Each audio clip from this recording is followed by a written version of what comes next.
Hey everybody, happy Thursday. Today is January 21st. Welcome to another edition of TechStrong TV. I am Charlene O'Hanlon and I am super excited about today's episode. We have an outstanding lineup of interviews for you to partake in today. Lots of great stuff happening. We also today have the beginning of the Predict 2021 Virtual Summit. That's happening over at predict2021.com. An outstanding lineup there as well of a lot of industry luminaries talking about what is in store for the year in relation to cybersecurity, DevOps, cloud native, you name it, we cover it. So please, I encourage you at some point during the day to please check out Predict 2021. It's a 2-day event. It's happening today and tomorrow, and lots of good stuff. So please do check it out. But for today's TechStrong TV broadcast, we kick things off with an interview between Alan Schimmel and Martin Mao, who's the CEO of a company called Chronosphere.io. They are a cloud native monitoring solution, and they've been around for about a year. And in that time, the company has really taken off. They've got a product in general availability and a very large new round of financing, so yay for them. They are poised to really make some noise this year. So Alan and Martin talk about really what is behind the rapid rise of the company and what they have in store. So definitely an interview worth checking out. After that, Alan speaks with Aaron Newcomb from Sysdig. Sysdig recently released the results of its 2021 Container Security and Usage Report. That is always a fascinating read. So Aaron and Alan have a discussion about the report findings, what it means as far as container adoption is concerned and container security, which is becoming more and more of a hot button issue as time goes on and more containers are adopted in IT environments. Definitely worth checking out, especially if your organization is in the container space or utilizing containers in Kubernetes. I think there'll be some really valuable information in the report that your organization could really benefit from. After that conversation, we have a third part of the Haunted Hacker podcast. As I've said it before, and I'll continue to say it, I am so excited to have the Haunted Hacker podcast on TechStrong TV. Mike Jones is the host for the Haunted Hacker podcast. He's one of the founding members of the group Anonymous, a white hat hacker and pen tester and just hacker extraordinaire, but in a very good way. And he has some great conversations with a different roundup of guests for each of the podcasts. We are splitting up each of the podcasts into 3 sections and running it over the course of a week. So we ran part 1 on Monday and part 2 on Tuesday. And as I said before, today is part 3, which will wrap up this particular podcast, and then we'll have a new one next week. After that, in our Something Old section, we have from the recent DevOps Experience Virtual Summit, Corbin Pacheco, who is Senior Director of Product and Technical Marketing at D2IQ, has an unveiling of a poll that talks about the adoption of Kubernetes across the IT landscape. So this is a global study that the company kicked off, I believe it was late last week or last month. And Corbin actually discloses the results of the survey during the conversation, talk about top challenges of Kubernetes adoption in 2020, and really what the results of the survey means for perhaps changes in the technology landscape. So a good conversation, definitely worth checking out. After the Something Old section, I come back and I give you the headlines, as I always do. And then I have an interesting conversation with Chanel Chambers from Tanium. She and I have a conversation about Adobe Flash. And now that Adobe Flash is no longer supported, there are definitely security considerations that organizations need to consider, not the least of which are potential reputational risk factors associated with companies that are not working to remove Flash instances after the end of 2020. It's an interesting conversation and definitely one worth considering if your company is maybe one of the few still using Adobe Flash and have not moved on to another platform. So really, really fascinating talk we had. Totally encourage you to listen.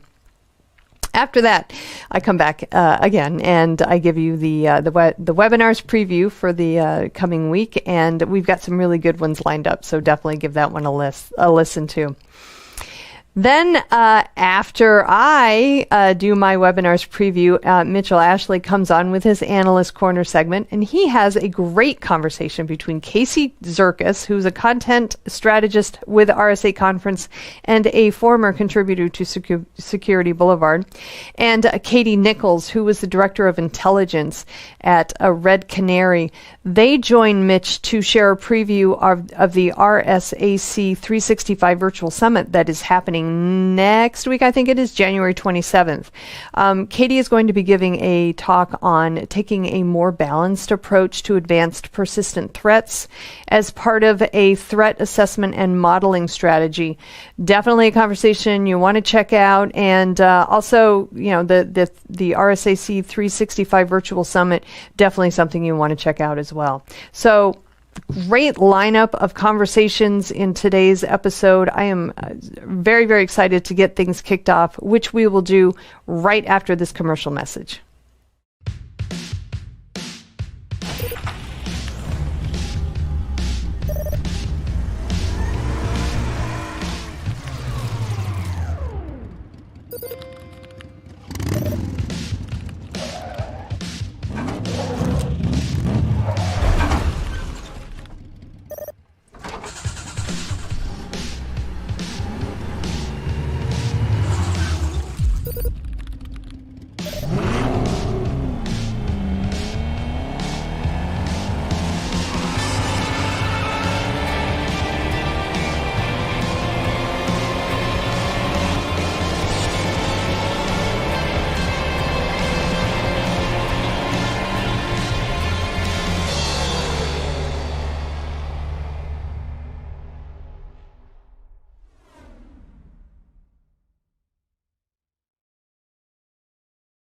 All right, welcome back. First up, we have a conversation between Alan Schimmel and Martin Mao, who's the CEO of Chronosphere.io. Chronosphere has been around for about a year. They have a product in general availability, and it's a cloud-native monitoring company. They discuss what's up with the company and why it's experiencing such a meteoric rise to the top. So let's give it a listen. This is Digital Anarchist. Hey everyone, welcome to another episode here on TechStrong TV. Our guest for this segment is Martin Mao. Martin is the CEO, co-founder of a company called Chronosphere. It's the website. It's chronosphere.io. And, you know, Martin reminded me when we were talking off camera, the last time I interviewed him was in person. It kind of gave me pangs in my heart to think about doing in-person interviews again. But it was in San Diego for KubeCon, and that had to be around, I'm going to guess, November of 2019. So a little over a year ago. My God, what a difference a year makes. Martin, welcome to TechStrong TV, and thanks for being here. Thanks for having me, Alan. And yeah, it's great to meet again after a year. It seems like a lifetime ago, I would say, for sure. It is, man. And, you know, as we were talking, I hope the day comes sooner than later that we can do in-person interviews again and travel to conferences and all of that stuff. But, you know, it's 2021. We're looking forward. Martin, Chronosphere, company I'm somewhat familiar with, but a lot of our audience may or may not be. So let's start off with, if you wouldn't mind, your CEO, co-founder. Give us a little bit of the Chronosphere story. Maybe you could weave in how you came to co-found it and your background as well. Yeah, for sure. I would love to. So at Chronosphere, we provide a hosted monitoring solution, purpose-built for cloud-native environments. So monitoring, as you know, has been around for forever. And in cloud-native, it's just as critical, if not more critical, as it was before. And the thing that's really changed is that the thing you are monitoring has now fundamentally changed as part of this shift to Kubernetes and microservices, right? At the infrastructure layer, we used to be monitoring static VMs that would be around for a very long time. And now we're monitoring very ephemeral, short-lived containers. At the application tier used to be monoliths, and now we're monitoring very dynamic, nimble microservices. So the thing you're actually monitoring has fundamentally changed, and that's created a need for a new tool that's purpose-built to monitor these environments as opposed to our legacy ones. So that's really what we do here at Chronosphere. And a little bit of the history and my past is that, for the 4 years before I founded Chronosphere, I was leading the core observability team at Uber, where we were very early adopters of cloud-native technologies, and we firsthand experienced all of the difficulties when it comes to monitoring these particular environments. So we actually built open source tooling to solve these problems for ourselves at Uber. And then about a couple of years ago, we decided to leave and start a company and build on top of this open source tooling that we had developed to create what is today known as Chronosphere. Excellent. And just to bring this point home, Martin, I don't remember if it was you or someone else I had interviewed that told me like the average life expectancy of a container or certain kinds of containers are like seconds. Yeah. Right? I forget what it was, 5 seconds, 15 seconds, something like that. And, so when we talk about a different mission of monitoring, a VMware instance, for instance, and versus monitoring containers, the idea of immutable infrastructure takes on a whole different, it really brings it home. Yeah. Right. What a different mission it is. So it is hard. And, what I find interesting is, look, there are a lot of open source monitoring tools, right? Prometheus has gathered a lot of attention and users and CNCF and all of that good stuff. But like we see with a lot of open source tools, they're great until they're not. Let's put it that way, right? Yeah. When you reach a certain scale, you reach a certain complexity, even if you want to build on top of what you're doing with Prometheus or some of the others, there needs to be more. There needs to be like an else, another that kind of gets you to it. And that, kudos to you and the Chronosphere team for recognizing that and building out the more, right? The rest of that. I did mention it's chronosphere.io. I want to make sure people recognize that. But Martin, you're here to share some recent news with us on Chronosphere. Why don't you tell the audience? Yeah, for sure. So it's been a little over a year since we chatted last at KubeCon in San Diego in person. I think if you look back to November 2019, the company just had come out of stealth. In fact, I think the chat that we had was the very first video we ever did. Company was very small. It was only 11 folks at the company at the time.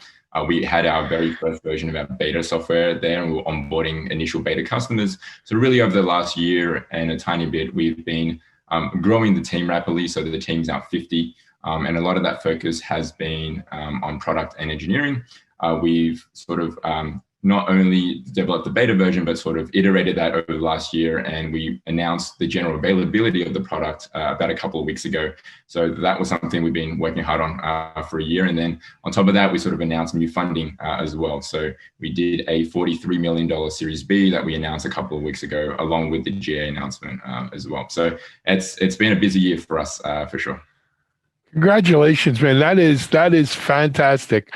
So I guess I didn't realize that maybe I did when we met in San Diego, that you guys were new, just coming out and stuff. But what a great year for you, right? In spite of in spite of everything 2020 has thrown at the world, right? You've been able to go from like 0 to 50 and raise $43 million in a Series B, as well as push out a general release version of the product. So that's amazing, man. And congratulations to you and the team. Really, really, really proud of you guys, Martin. Thank you. It's impressive. Now, you said you built a lot of what you've done at Chronosphere on top of the open source sort of work you guys had done at Uber and other places. So in your mind, is Chronosphere a cloud native product? Yeah, because Chronosphere is a cloud native product. So we definitely started by building the fundamental pieces of our solution in the open source project. And to your point earlier, Prometheus is the de facto open source monitoring tool, but there are deficiencies with it, especially as you start to scale out. So, when we built the open source project, which is called M3, we actually purposely designed it even at that phase for the cloud native environment. So back to something else you said earlier, we're not looking at VMs anymore that last hours, right? Or even years. We're looking at containers that last a few seconds. So that shift fundamentally changes the way you think about the data that's being produced, the way you store it, the way you index, and you really have to purpose build for that from the beginning. So we're lucky that we got to experience that problem fairly early on at Uber and started to build the foundations of the solution. And then to your point, open source software is generally, not really a end-to-end polished product, right? There's a lot of potential there, and it gives a lot of nice properties. But what we've been doing at Chronosphere is building on top of those properties and the potential, then really giving folks a end-to-end polished product on top of that. I think so. So that's really what we've been working on at Chronosphere. Fantastic. Martin, I have a lot of friends who are in this, not necessarily competitor to Chronosphere or monitoring, but in the open source, and then commercial products built on top of open source. And I've been involved in this space for 15, 20 years, meaning open source and stuff. There's usually a very defined pattern that customers, their journey is, right? So a customer, look, they have a problem. They have they're looking for a solution to a given fact pattern. They see an open source project which can help them. They'll start using that open source. They get smart about that open source project. They join the community. They install the open source project. They mature with it. And then there comes there's usually some very clear road signs that says, okay, it's time to look at something commercial perhaps here, right? You've taken the open source as far as you're going to be able to take it. You need to supplement it, replace it, build on top of it, whatever. I'm wondering if you guys at Chronosphere yet have kind of defined what are the 2 or 3 road signs that point to, okay, it's time to come to Chronosphere. Yeah, 100%. So I would completely agree with you there. I think for us at Chronosphere, what we see is that the open source project that we have, which is M3, or even Prometheus, if you're using that, it's not the whole solution. You do need to piece it together with other components as well, right? So those are good technologies for storage. You need the dashboards on top for the monitoring use case. You need the alerting platform and things like that. So even when you start off with open source, you're piecing together multiple open source projects to give you really a end-to-end solution. So I'd say that's probably the first part. The second sort of sign I would say people see is at a certain point you start to having to firefight or start to run into issues managing this software at scale in production.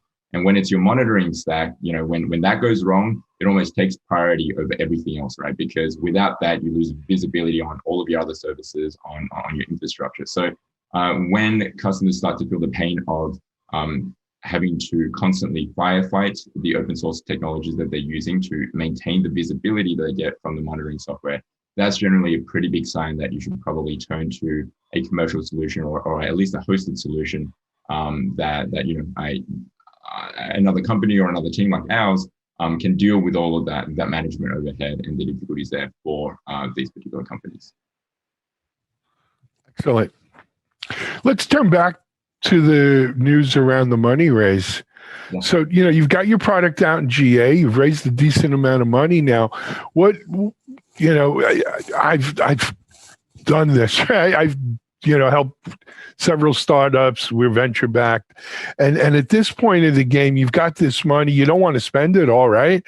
But you realize you need to put even more resources into engineering and R&D because you got to keep developing. You have plans, right, to take this to the next level. But at the same time, now you have money, but with money comes boards of directors and investors who say, hey, how's the business growing? And they measure the business by revenue and by customers and ARR and all of those great things. And you got to start answering. So plans for the money, both, are beyond just we're going to put some in engineering and some in sales or marketing. Take me down 2 layers from there, Martin. Yeah, for sure. And you said it right there, that there are plans on both sides of the business, I would say. So on product and engineering, that's really where most of our focus has been in the past year. 2/3 of the team is in product and engineering, and we're definitely going to sort of double down there to continue building more features in the product. So that's definitely where part of the funds will go. If you look at what those projects and features are, it's sort of going to be, extending the product to do even more than it does today. So today it is a monitoring product, and a monitoring product is great to notify a end user when something is wrong and help them triage what the issue is, and what is impacted and how quickly they have to respond. But beyond that, you want to do other things as well. You want to sort of get to the details of what is causing these issues and resolve those fairly quickly. So for us, you can't have one without the other. And our product right now focuses on the first piece, which is letting somebody know when something is wrong. Of course, the natural next step there is to sort of help them identify what that is and get that resolved fairly quickly. So that's probably where a lot of our efforts will be on the product and engineering side over the next year. On the sales and marketing side, we actually haven't put a huge focus on that in the past year. We even today don't have a marketing team, and we have a very small sales team. So definitely starting that and really focusing on the go-to-market over the next year for sure. Now that the product is generally available, is going to be a huge focus for us. We do now have production paying customers, so there is recognized revenue now. So yes, along with that, sort of as you alluded to, pressure to sort of grow that nicely over the next year as well. So yeah, that would definitely be a huge focus for the company as well. Got it. So and I don't even know if you guys have kind of finalized this, but is the go-to-market sort of a self-service model where start with the open source product and then, work your way up into the commercial version, or is it more of let's target certain accounts or verticals or what have you and reach out proactively? Yeah, it's a great question. So it's not the self-serve model, and actually our open source project doesn't necessarily, like folks who would be good customers of Chronosphere don't necessarily need to run our open source project, right? A lot of people out there just running Prometheus and scaling that, and when they run some of those pain points would be ideal targets for our product, which is the hosted product.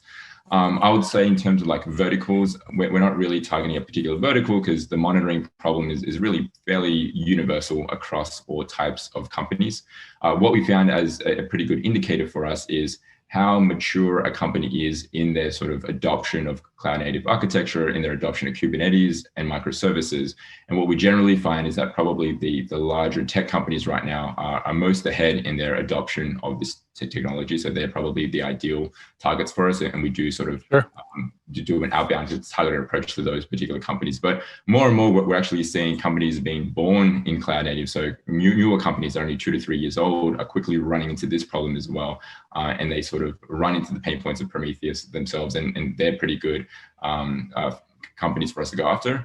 And finally, even the probably traditional enterprise, we're starting to see new projects and new business units start off cloud native as well. And again, those are great targets for us. So it's not a particular vertical, I would say, but how mature a company is in their adoption of cloud native is the leading indicator for us. And we go out and target those particular companies.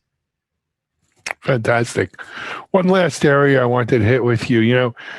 So one of the buzzwords in the last year or so is observability. Yeah. Observability, right? Everything that was monitoring and management has all they've put the observability tag around all of it. But I noticed you haven't used that word. Yes. Is that on purpose, or what do you think? Yeah, it is on purpose for sure. So, if you look at observability, everybody talks about the 3 pillars. You have metrics, you have logs, you have distributed traces.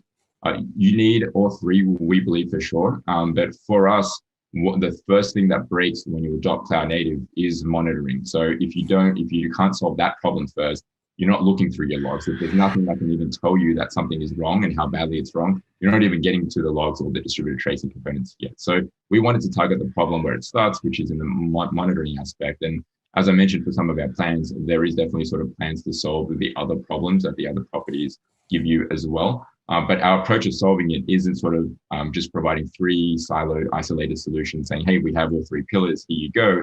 Our approach to it is, all of these tools is really to serve the incident management use case. And how can we provide the best solution for that? It definitely starts off with the monitoring. And we don't actually think it's 3 separate tools. It's one tool that you can expand over time to really solve the case end to end. So it is on purpose. And we do think it is a little bit of a buzzword. And we wanted to be more clear that the solution today is to solve the monitoring problem that you have today. And over time, it would solve more than that. So.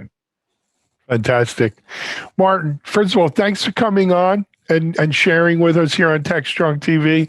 Secondly, congratulations, man. It's hard in 1 year, a little over a year and 2 months, and you look at what you guys have accomplished. You're kicking butt up there, man. Good for you.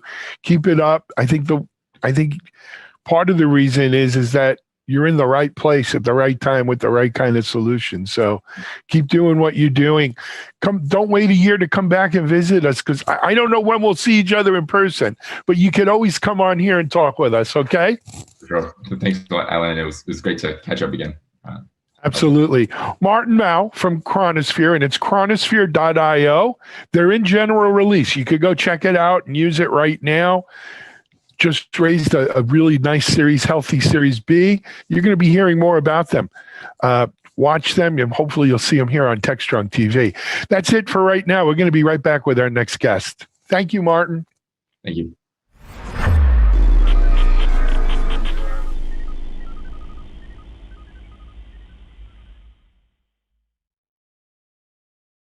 SecurityBoulevard.com is the leading resource for news, analysis, and education on challenges facing the cybersecurity industry.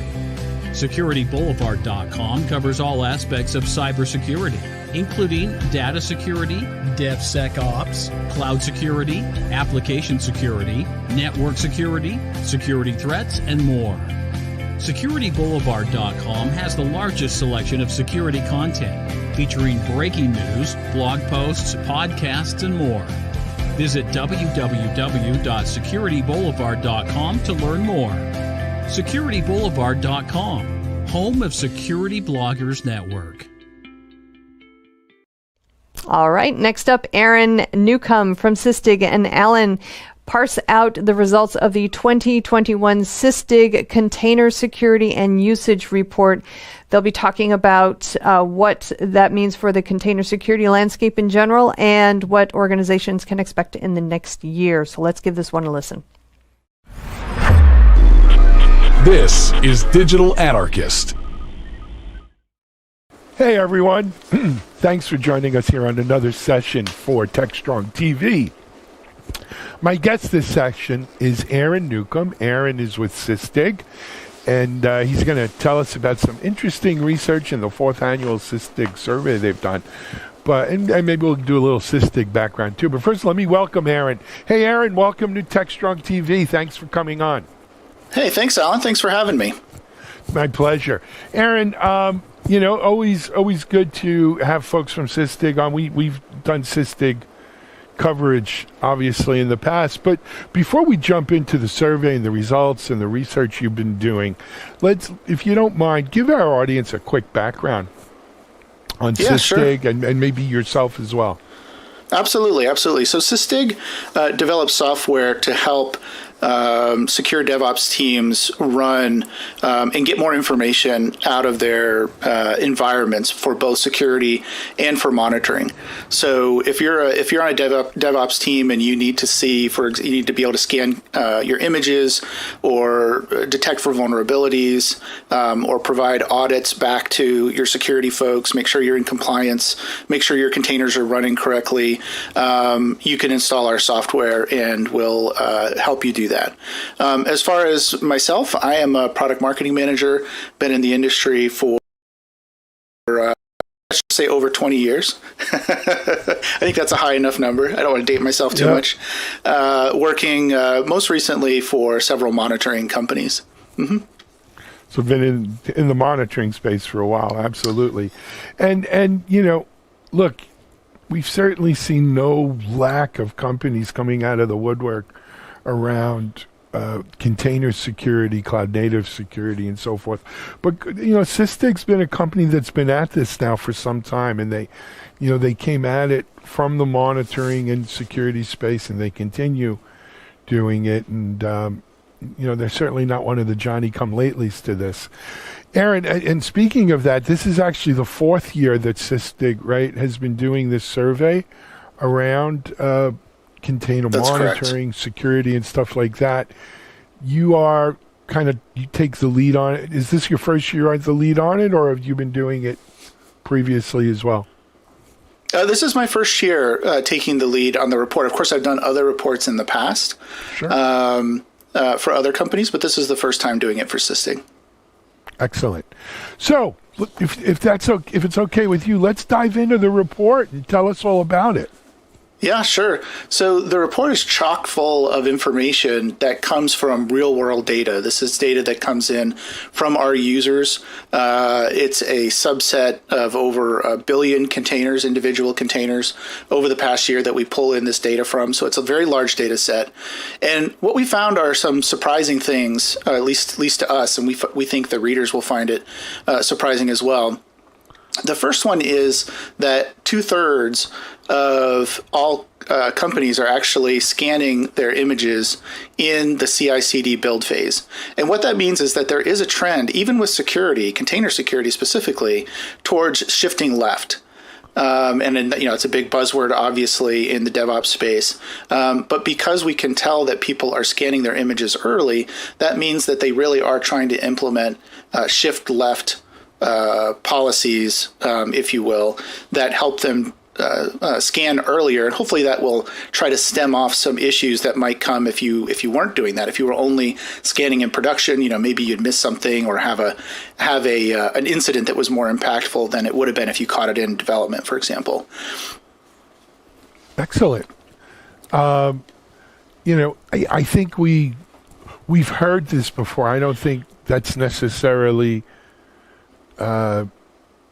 new news to a lot of people, but I think the good news is that we're seeing this pattern become the norm, right? It's growing, and that's the important thing there. What else? What else do you have here? Well, the only issue with that, we all agree that that's great. The problem is that we still find a lot of misconfigurations, if you will. So we did find that 58% of containers are configured as root or running as root. So you take these two things side by side and you say, okay, well, we're getting a good start on this, right? But we still have things that are finding their way through. Misconfigurations are happening. Of course, vulnerabilities can happen at any time because you never know if a vulnerability is there until somebody uncovers it or unfortunately takes advantage of it. So you still need to have the runtime security component of this to be able to detect, for example, when someone somehow gets into your system and starts changing things, right? Or starts deleting their bash history or introducing software. So the two things are opposed to each other, but it points out the principle that just shifting left isn't enough in and of itself, right? You still have to be vigilant. You still have to be configuring your containers correctly and so forth. So, listening to this and thinking on it, Aaron, I think to myself, when back in the day when we used to say, oh, no, that wasn't a bug. It was an undocumented feature. No, it's not a misconfiguration. We intended everyone to run this thing as root. And you got to ask yourself, that is, a vulnerability is one thing, right? You may or may not know there's a vulnerability. You may or may not have time to patch the vulnerability or install the new version or whatever you want to do. But to knowingly allow your containers to run as root, that's really incompetence. It's not just misconfiguration. It's negligent at some level, no? That's right. That's right. No, I think it is. And I think it's one of those things that's easy to do, right? We've all been there. If anyone's been, I was a sysadmin at some point, and, I'll admit, at least on my home systems, I'd always log in as root, right? Back in the day, no one's going to get into my system. I don't care. Of course, this is when the internet was still young. But, now we have practices that say, no, you absolutely do not do that. You don't run as root, and you don't run containers as root.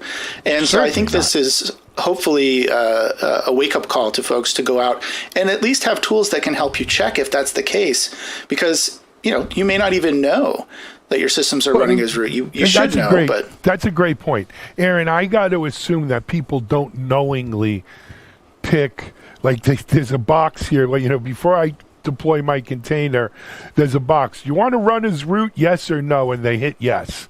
I would hope that that's not the case. I think the more obvious one is they didn't realize that it was running as root. I hope. Yeah. Yeah, and of course, sometimes you need to run containers as root. There are administrative tools, for example, that you do need to run as root. There are good reasons to run containers as root, but 58% does seem a little high.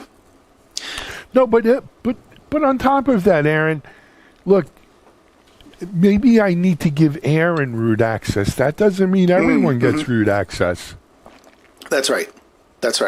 And I think the other problem that compounds this is that, we found that, 22% of containers are running for less than 10 seconds, right? And half of the containers are running for less than 5 minutes. Wow. So you have a set of containers that is running for such a short period of time that is certainly long enough for someone to get access and do something nefarious, but maybe not long enough for you to capture data to see what they were doing. So we also point out as a security risk that you need to make sure that you have tools that give you, sub-second granularity in terms of being able to capture activity that's going on in those containers, because you just, that could be a tactic that people take advantage of. They know that a container is only going to run for a few seconds, and it's going to be hard for people to find out what they're doing, so they take advantage of those. Let's hit those numbers again so our audience gets it. Was it 22% run for less than 10 seconds? And what percentage for less than 10 minutes? Yeah, sure. So we discovered that 50% of all the containers we scanned live less than 5 minutes. Okay. 50% and 5 minutes. 50% are less than 5, and 21%. I may have said 22 before. 21% of containers live less than 10 seconds. Wow. Now, phenomenal. Some of those, talk about ephemeral. Right, and some of those could be, development environments. It could be that people are running functions in those spaces, like you would do with AWS Lambda, but they want to run them locally, so they just spin up a container, run the function, and shut it down. That's possible. There's no way for us to tell for sure, but that seems unlikely that there should be that many that are running for such a short time period. But in any case, you still need to be able to inspect those when something goes wrong and provide an audit trail. Especially if you're a shop that has to adhere to compliance standards. Absolutely. Aaron, let's great stuff. What else do we have in the survey, though? Let's go through some more of this. Yeah, sure. So there's a couple other things that we found that are kind of interesting, and they fall into a couple different buckets. We'll cover them quickly. The first one is on the container registry side. So what we saw from container runtimes, not registries. I always get those mixed up. Container runtimes. So we do see a decrease this year in people using Docker as a runtime. And an increase in Containerd and CRIO. Now, this is to be expected, I think, a little bit. But we saw that Docker dropped 50% year over year from last year, and both Containerd and CRIO went up by 200% each, or 2x what they were last year. So I think this is in line with what we're seeing in the industry. I don't know if you agree, but I'm sure you're aware of Kubernetes, saying that they're going to be deprecating Docker as a runtime sometime later this year. So I think this is, users actually, keeping up with the trend that's going on. They're actually implementing these changes now. I mean, it's good to see them getting out ahead. Yeah, exactly. I think this has been foreseen for a while now, but this is just the first year where we've actually seen data to back up the fact that people will be shifting at some point or another. We've also seen an increase in container density again this year. We've seen it every year for the past 4 years we've done this report. Container density is increasing, and we saw a 33% growth in container density this year compared to last year. So people are finding more and more ways to squeeze more containers onto an individual host, which is great for efficiency. Sure. Excellent stuff. Yep. The last thing I would point out is we are seeing, or it appears that people are turning to open source and open standards to meet both their security needs and their monitoring needs.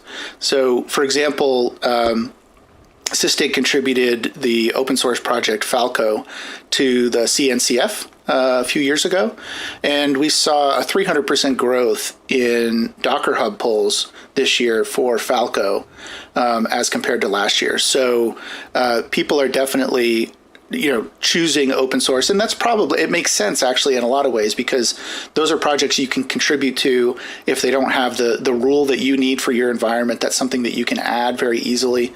And so we're really glad to see that the adoption of open source Falco is increasing, and Prometheus use also seems to be increasing. So when we look across the different ways that people collect metrics using our tool, which is primarily Prometheus, StatsD, and JMX, we see a 50% increase in Prometheus metric collection and a corresponding decrease in StatsD and JMX. It's not that those are bad ways of doing it, but it's just interesting to see the growth in Prometheus as more and more people deploy it and use it as their standard means for collecting metrics.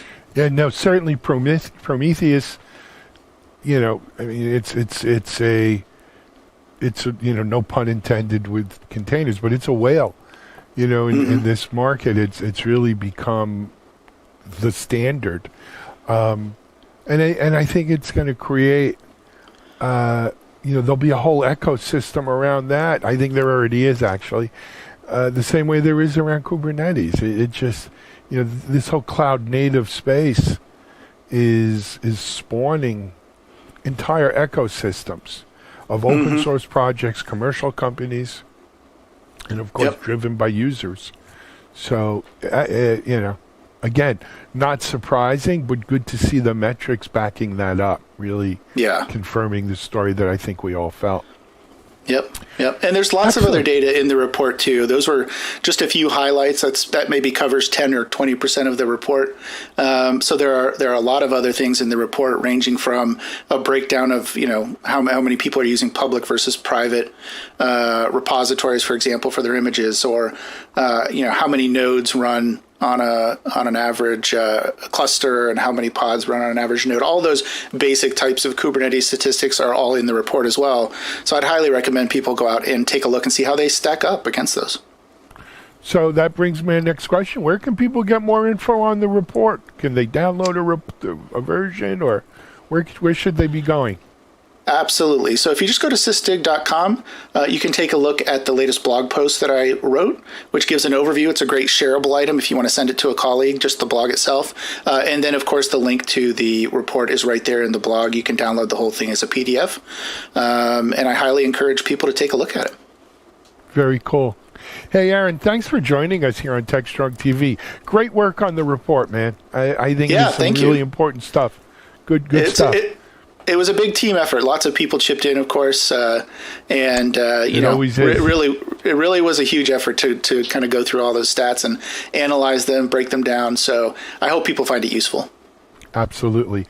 All right, Aaron Newcomb from Sysdig. Go check out it's the 4th annual report they've done on this. Check it out. Check out Aaron's blog on it. Aaron, come back and join us soon with some new news and keep us posted. Keep up the great work. Will do, Alan. Thanks a lot. All righty. Hey, this is Alan Schimmel for TechStrong TV. We're going to be right back with our next guest.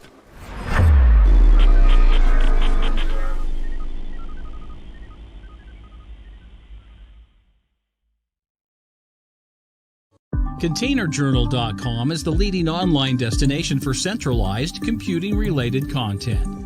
ContainerJournal.com covers all aspects of software containers, from container management, data management for containers, container security, networking for containers, to the entire container ecosystem, Kubernetes, microservices, serverless, and more.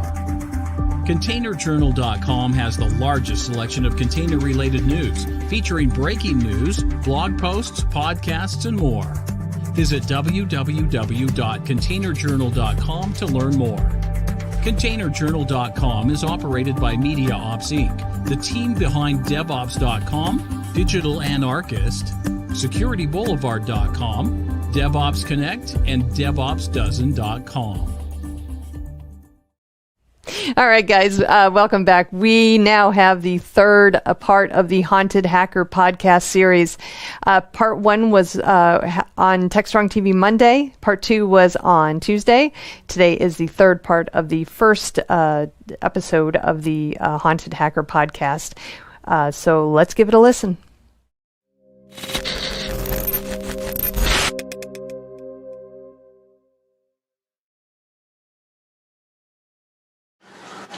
There's Patrick. What's up, Patrick? Yo. So we have a lot of people here. I want to thank Kevin, too, for showing up and being part of the podcast. He and I go way back, and I'm proud to call him a friend. So questions, what MSF module are you using? So Colin, the module's really easy. It is the Android. You can see, just Control C this. Within Metasploit, Go ahead. It just said the host would like me to unmute, so I muted. Let's see. So the module that I'm using within Metasploit, so I'm not actually using a module, I'm using a handler, a multi-handler for the Android. And so with that, you set the Android and the payload, which is the interpreter payload for the Android device. And then you set your local host, you set your port, and then you just run it. And it basically acts like a netcat listener. And it listens on the port. I would suggest not using port 444, which is the default. Maybe hide it in 443 or 8080 or web traffic. That's probably the most effective and the least picked up on. And have you tried to run it on an Android device with any kind of malware protection software on it? So, yeah, so I have with the one in the UK and didn't have a problem with it, because when something is coming over and it's signed, a lot of the malware antivirus applications for cell phones, which are very few and far between, look at that and say, oh, well, it's signed, it's encrypted, there's not much I can see. Any type of antivirus has a problem with looking past the encryption. And so that's kind of a protection level. Who else? I'm sure, Patrick, you've used Interpreter for Android devices and done APKs, right? Yeah, of course. Yeah. Do you want to share some information about it? Yeah, so I pack them up pretty good. So I got experience in Java programming and stuff like that. So,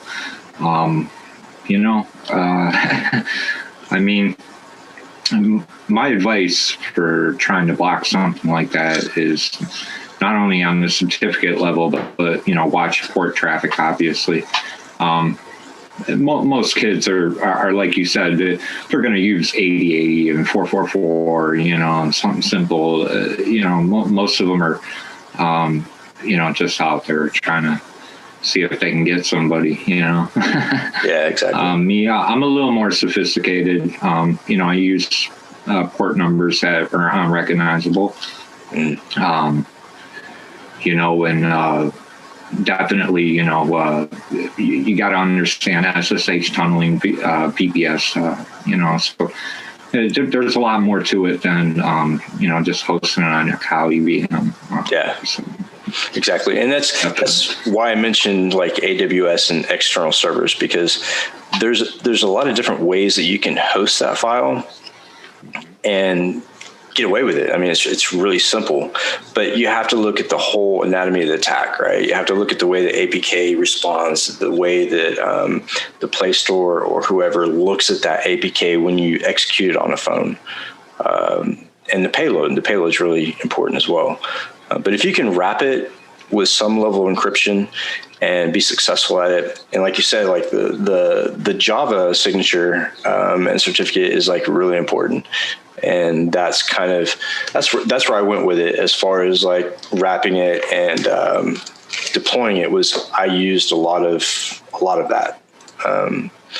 So, anybody else have any questions?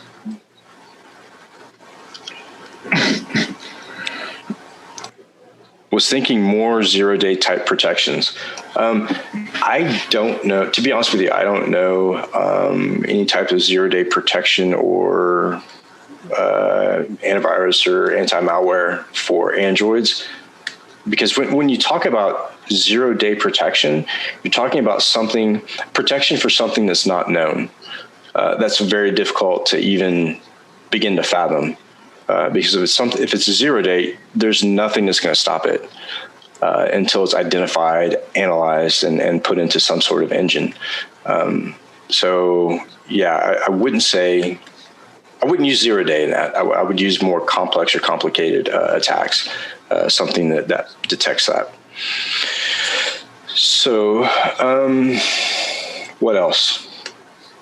And this is your guys' time. Like, you can open up your mics and ask questions, and it doesn't necessarily have to be about the exploit or even how I did this, but we can talk about whatever you guys feel is important. You just want to shoot the shit or whatever. What I do want to talk about and kind of promote is next week, me, Patrick, I don't see Ghost Exodus. He was here earlier. Ghost Exodus and Alberto are going to all get together and have a joint podcast talking about our lives with different groups. We all come from some very complex backgrounds. A couple of us have just recently gotten out of federal, oversight. So yeah, it's going to be really cool. And all of us have been in different groups, which kind of cross paths and kind of mixed and splintered. And yeah, it's going to be really cool. I'm looking forward to it. I agree. Such a mixture of, I don't know. It's so weird when I meet people and then you find out, that background of them, and you're like, oh yeah, I knew you. I seen you in a chat room one time or something. Yeah. It's just amazing, over the years, it's been interesting, man. So happy to be a part of the community. For sure, yeah. I remember when you got sent to me, and I was kind of like, why do I need to talk to this guy? And then I figured it out, and it was kind of like a jaw dropper. And then all of a sudden, here comes Ghost Exodus, and I'm like, yeah, I kind of remember that too. And it just spreads, right? So I think we're all kind of getting over that past situation and kind of catching up. And like the term birds of a feather flock together is an absolutely true term, because I think people like us with our mindsets, doesn't matter how much time or how much distance has occurred, we always seem to find each other on the internet somehow. and it's wicked. That's true. Yeah, it's wicked. I agree. Yeah. So we can't unmute ourselves. It's still disabled. Let's take a look. I have a question, Mike. It's Vicky. Hey, Vicky. But I'm not putting my camera on because I'm like really tired and That's fine. That's fine. I look like shit too. You look fine. But I don't know. You guys talked about. I missed the beginning, so before your friend was on. But did you all talk about what happened at the Capitol? And just briefly, we didn't go into too much detail about it, but I'll give you my take on it, like a 10,000-foot view. I think that looking at the data, looking at the talk and the chatter on the dark web, looking at analyst comments, kind of observing from afar the whole situation, it was really interesting to see how the current president directed everybody to the Capitol that was at that rally. And then took off. And watched it from a tent as the Capitol Police opened the barriers and was waving people in. And then it got out of hand and things happened. It seems to me like there were two sides of it, but they were working together.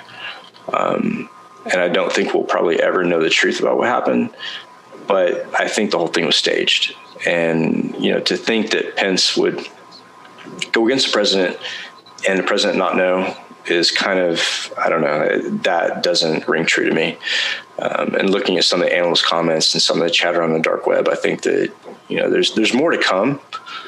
Don't get me wrong, but I think we're looking at a new type of government and maybe a new environment with more outside influence. When I say outside influence, I'm talking about, maybe some, not interference, but some influence with red countries.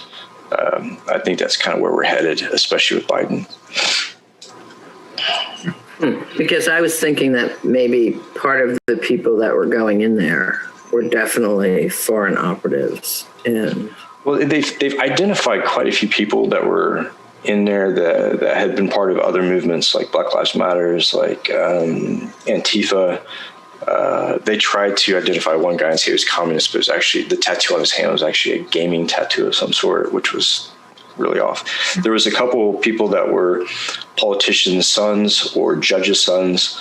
Like I said, we'll never know the truth about what really happened unless an email server gets popped and we see that communication back and forth, which, I could assume that there's probably some groups that we may or may not have been associated with. They're probably looking at that right now. Thanks. Mm-hmm. Anybody else? You guys can unmute yourself. Hi, Mike. I just wanted to go back to the exploit you tried running, and you were referring to packing the APK before. I've done some basic Android applications. What did you mean by packing? I didn't really understand that. So when you create the APK, you have to put the payload in, right? That the APK has to have some sort of, transportation back to where you're at. So you have to embed that payload into the APK. Now, when I say pack, so there's several different applications like command line that you can use to create APKs that have malicious payloads, right? So Fat Rat, I know Patrick probably knows what Fat Rat is. Right. Yeah, and Shell Empire, stuff like that. Those tools are used to create different APKs or EXEs or zips or whatever that have malicious payloads inside. And you can choose whatever payload you want. Like I use this because it gives me more control over the phone. But I could have set something up that made the phone call back on a SSH tunnel or whatever. You can make it as complex as you want depending on what the operation is and what you want to achieve. But more importantly, so not only packing the APK, but actually doing the signing of the certificate and making it look legit. That's the most important part. So I would say look at how to sign APKs with Java. Look into learning about key stores and how those work, and maybe create a couple and test them on your own devices at home. Depending on how much you practice and what you learn about the architecture, the Android architecture, and the way that it verifies different packages, you'll have to play around with it and find out what works the best for you. But each person is different. Each hacker has their own routine. They have their own, really their own set of tools that they like to use, that they're comfortable with, and just go from there and do a lot of research. And learn about Key Tool. If you learn about Key Tool, you'll learn a lot about what I do.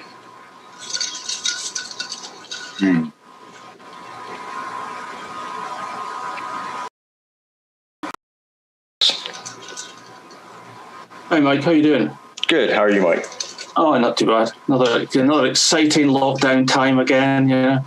It's more about the exploit. I'm afraid I'm completely green with this sort of stuff. I'm assuming that exploits like that you've placed on the phone, obviously probably invisible to the user of the phone and the like. And I would assume as well that accessible from anywhere. Yeah, anywhere. So when you build the payload, you're going to hard code the IP address for that payload, and the port that the receiving end is going to listen to. So the way that we used that type of communication or that type of exploitation previously was we would compromise a machine overseas, or look at a shell server that we pay time on, or maybe like a AWS platform, and build the listener onto that platform or that shell device, and hard code the APK to call back to the IP address. And at any one time, I could have 50 sessions going at once with different phones or different devices. So, does that answer your question? Yes, it answers the question. Like I said, it's not something that I'm very knowledgeable about. My question is probably very basic in mannerism and things. But like everything else, it's something I probably have to read up a bit more about, I think. Yeah, I mean, so the way that I look at hacking, right? So we have people who are uber great at web hacking, web app. That's their thing. And then we have other people who are great at creating malware. And then we have people who, focus on creating botnets. That's just my specialty. Is I want to intercept communications. And so looking at cell phones, there's so much data on cell phones because people live their lives on cell phones now. Oh, yeah, definitely. Yeah, the knowledge and the information you can steal from a cell phone, it's like a treasure trove. So I really focused on that. I wanted to see the best way to get into those phones. I wanted to try different avenues and different attacks and see what I could do to be stopped and what got past those defenses. And over a matter of time, it became really easy. And you got to think about it too. So the government does the same thing. They'll access cell phones and cell phone records and all the above. Some warrant less. But really it's the same methodology. And they probably use some of the same tools because they're effective. And, pick your poison. Figure out where you're strongest at when it comes to exploitation, if that's your thing, and focus on it until you get it mastered. It may take a year, it may take 2 years, who knows? But mine is voice communications, communication intercept, and data exfiltration. So, and I know, Patrick, yours is what? Yours is a lot of application hacking and web stuff, right? I mean, if I had to classify myself as something, I would say a system hacker. It's about as rounded as you get. Only because I have an IT background, so I spent most of my career in IT while being a hacker, so, living the double life, more or less. Couldn't wait to get off work, So I developed probably over the last 15 years, different sets of skills. I've concentrated in each area, a little bit. Some things like you do, that I've never gotten into, like signal intelligence and stuff like that. So I never really touched too far into that area, but, I'm pretty good with Wi-Fi hacking and radio technology as it is. But, there's some things that I'd like to improve in myself. But, and that's with being a computer hacker over 15 years. Right. So, a lot of people ask, where did you get started? And I'm like, I just got started. Find something, that interests you, by playing is doing, because I think one essential skill computer hackers have is I have the ability to just, if I'm was after you when I was a computer hacker, I would spend literally a year of my life. Every chance I get, I would be pecking at your website, looking for a way in. And as soon as it was vulnerable, I was getting them.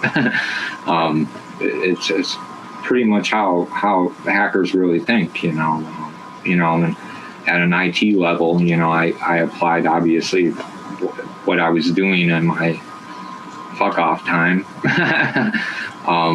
to my job, and it made me an effective IT manager,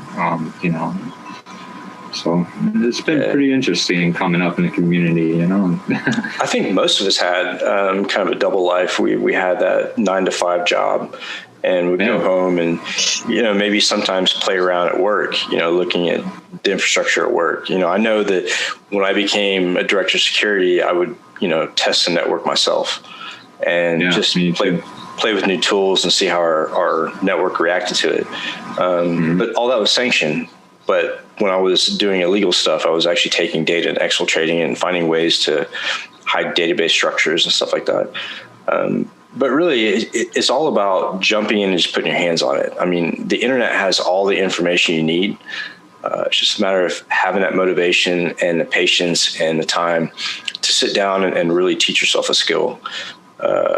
And people ask me, how'd you learn what you do? And that's the toughest question anybody can ask me. Like, I hate that question at conferences and when I'm doing talks, because I don't know how to answer that. I mean, it's an ability. It's like we were kind of like born with that ability, like that ability to think that way. And I can't teach that to anybody. It's not something I can say, okay, this is what I do to look at a system. My mind, I think, works a different way than most people's. And I think probably Patrick's outside the box thinkers, because whereas most people who are, like, for example, software developers, and they've never done anything in computer hacking, right? They write code and they can write more code and shit than I ever would imagine I can do, right?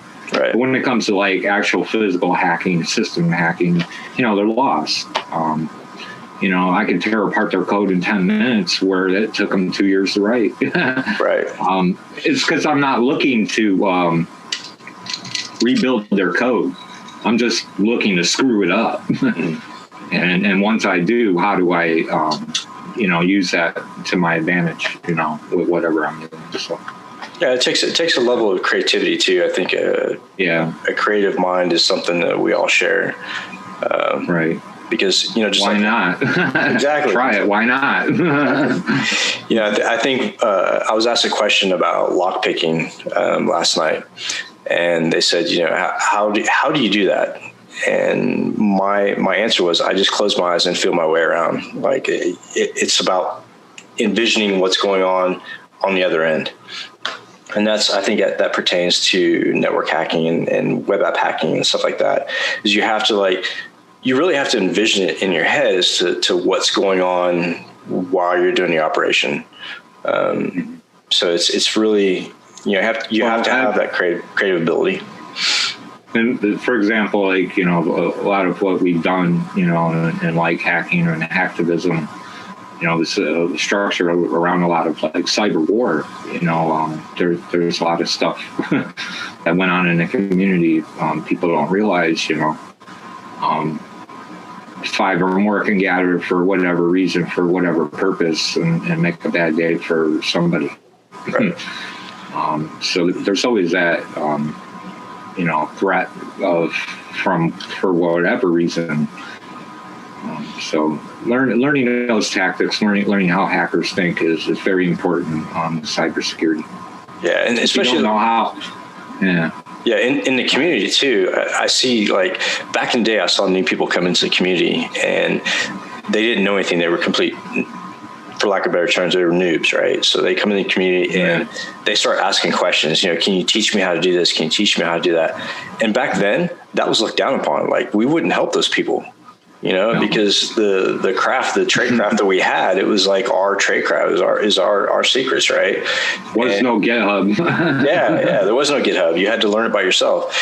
And so when people ask me, can you teach me to be like you? And it's like, how do I do that? Like, I don't think I'm capable of cloning myself. I don't think I could take somebody and give them what I have completely.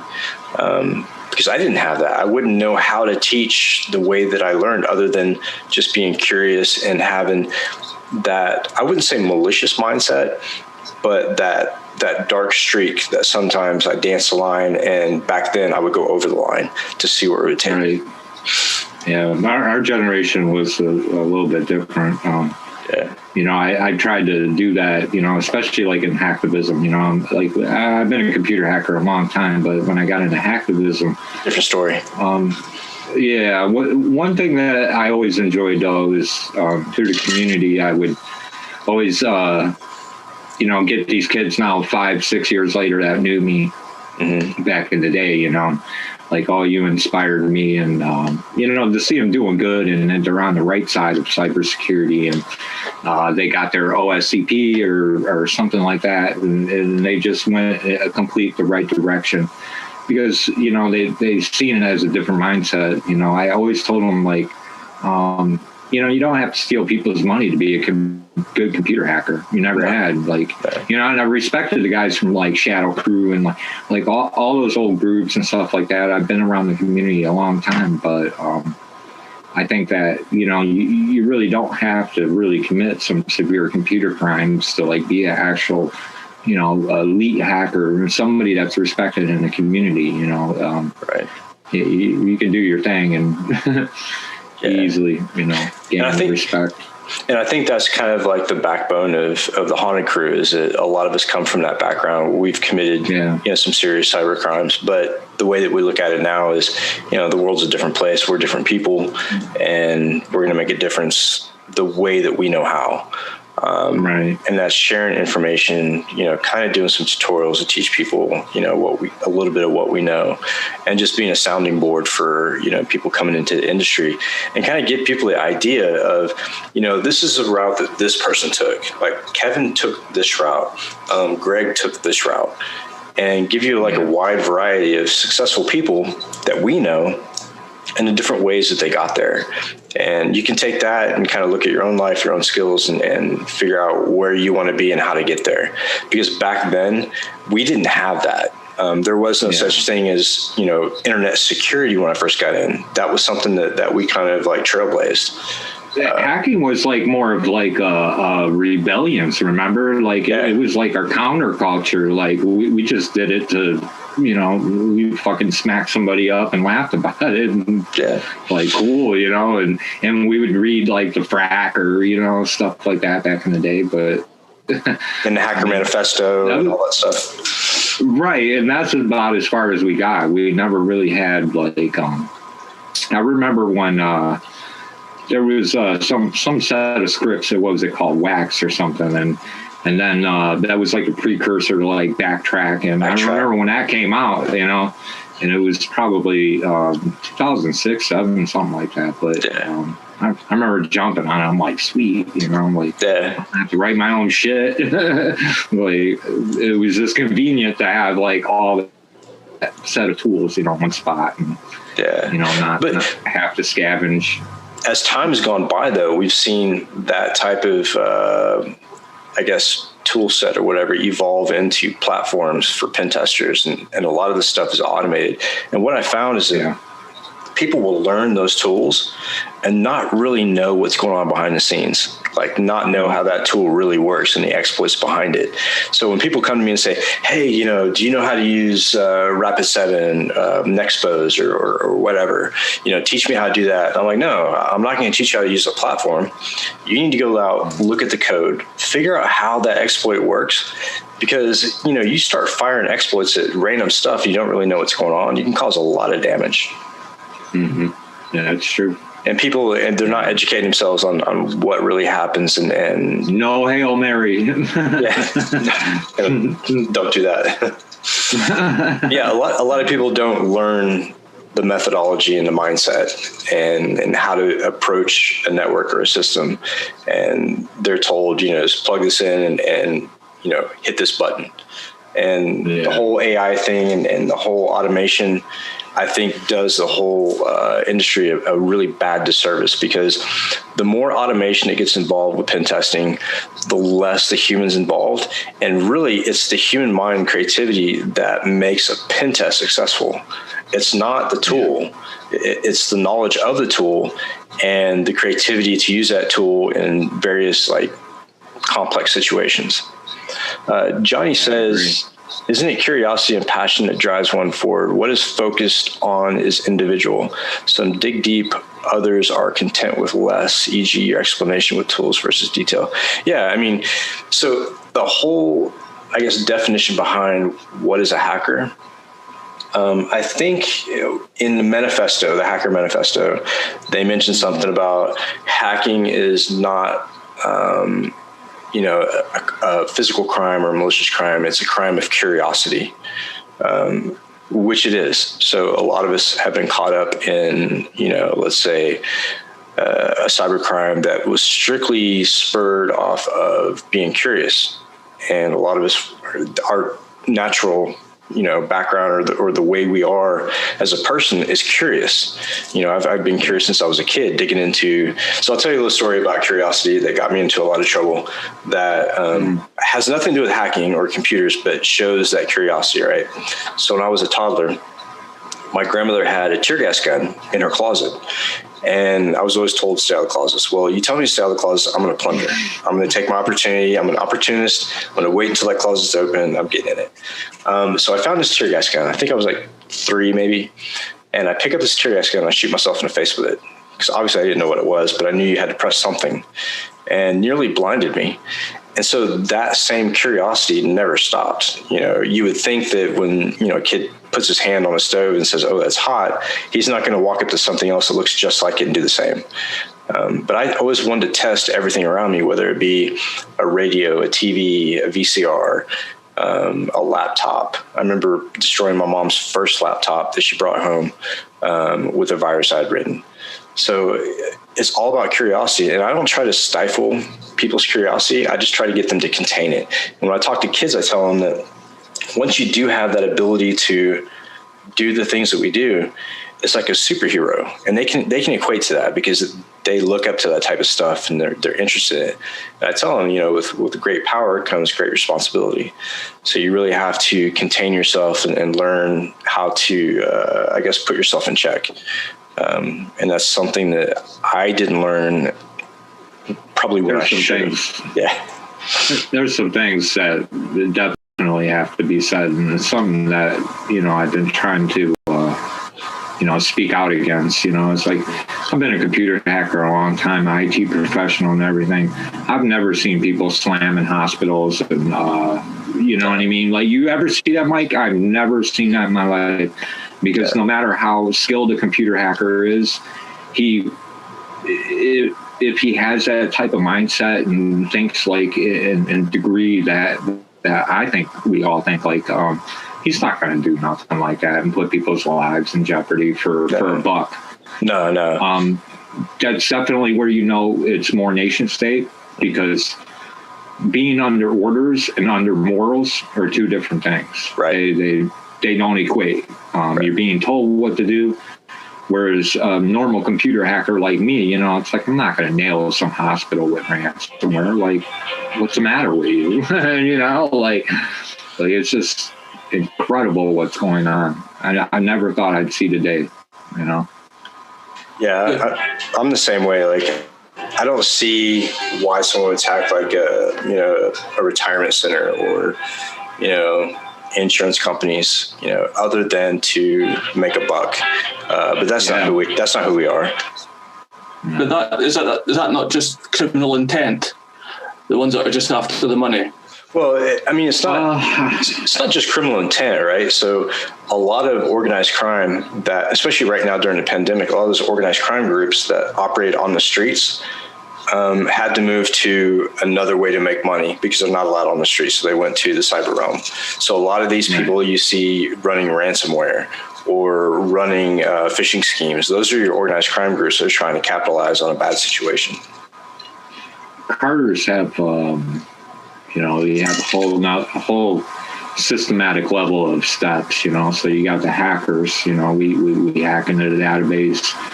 You got mules, you got cash cows, you know, there's several different, you know, entities involved with it now. It isn't just somebody, you know, hacking and dumping some cards and making some money off of it like they did back in the day.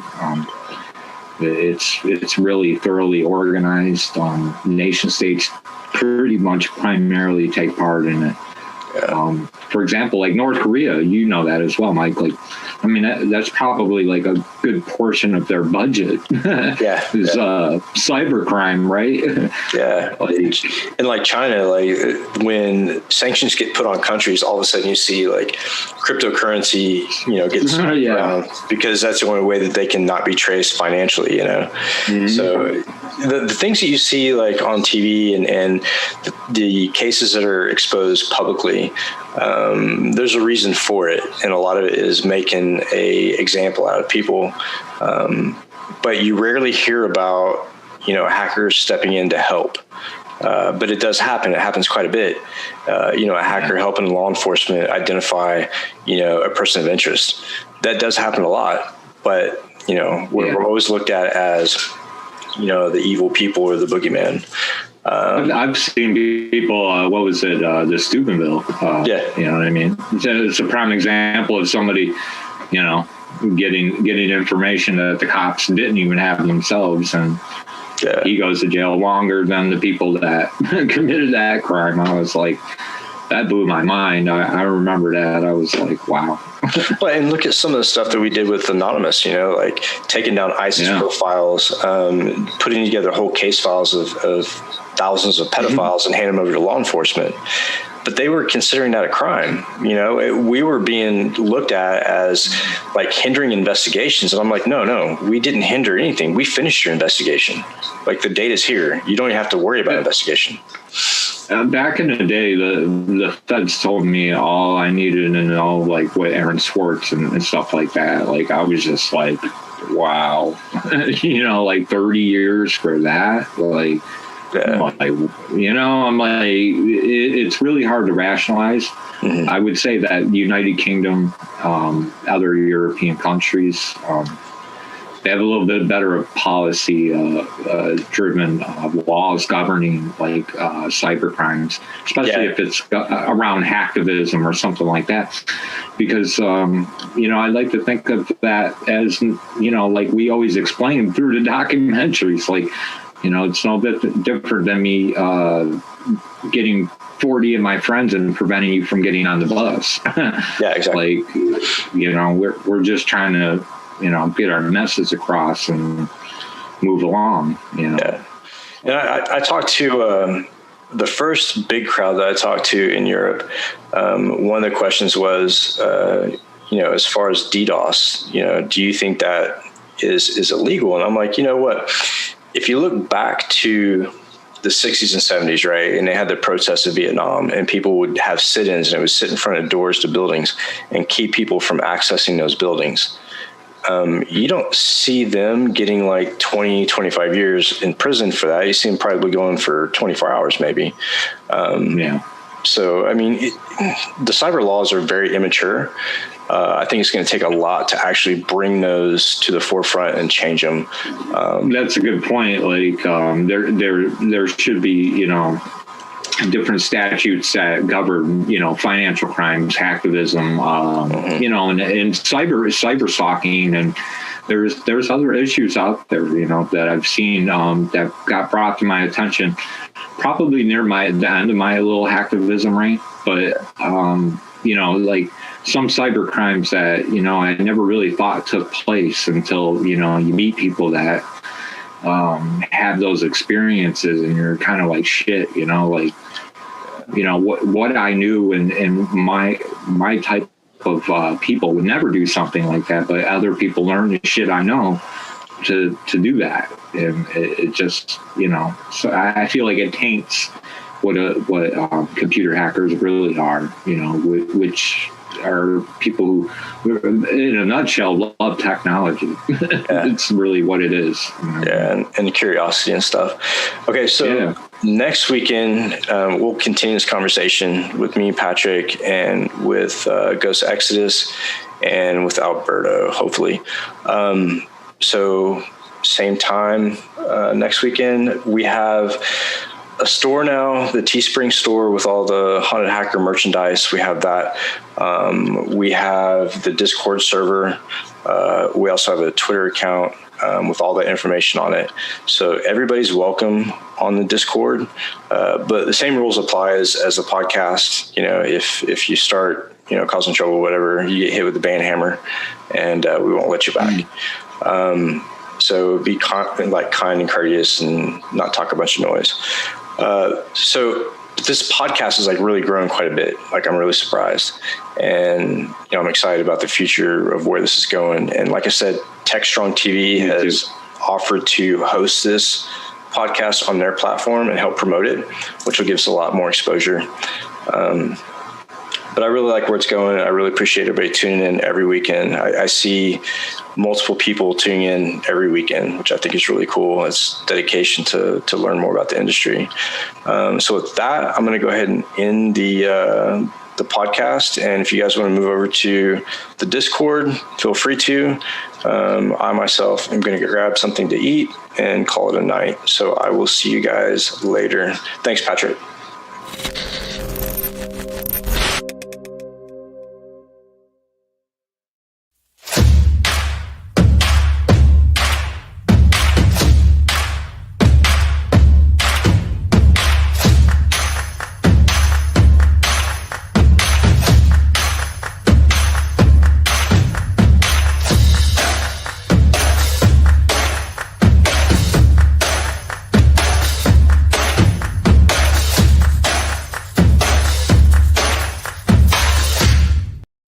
All right, welcome back. In today's Something Old section, we have a recent DevOps Experience Virtual Summit conversation or discussion, if you will, with Corbin Pacheco, who's Senior Director of Product Marketing and Technical Marketing at D2IQ. He has the results of a Kubernetes survey that the company did late last year, and he talks about the results of the survey, what were the top challenges with Kubernetes adoption in 2020, and take a look at the cloud-native landscape and technologies coming into 2021. So let's give it a listen.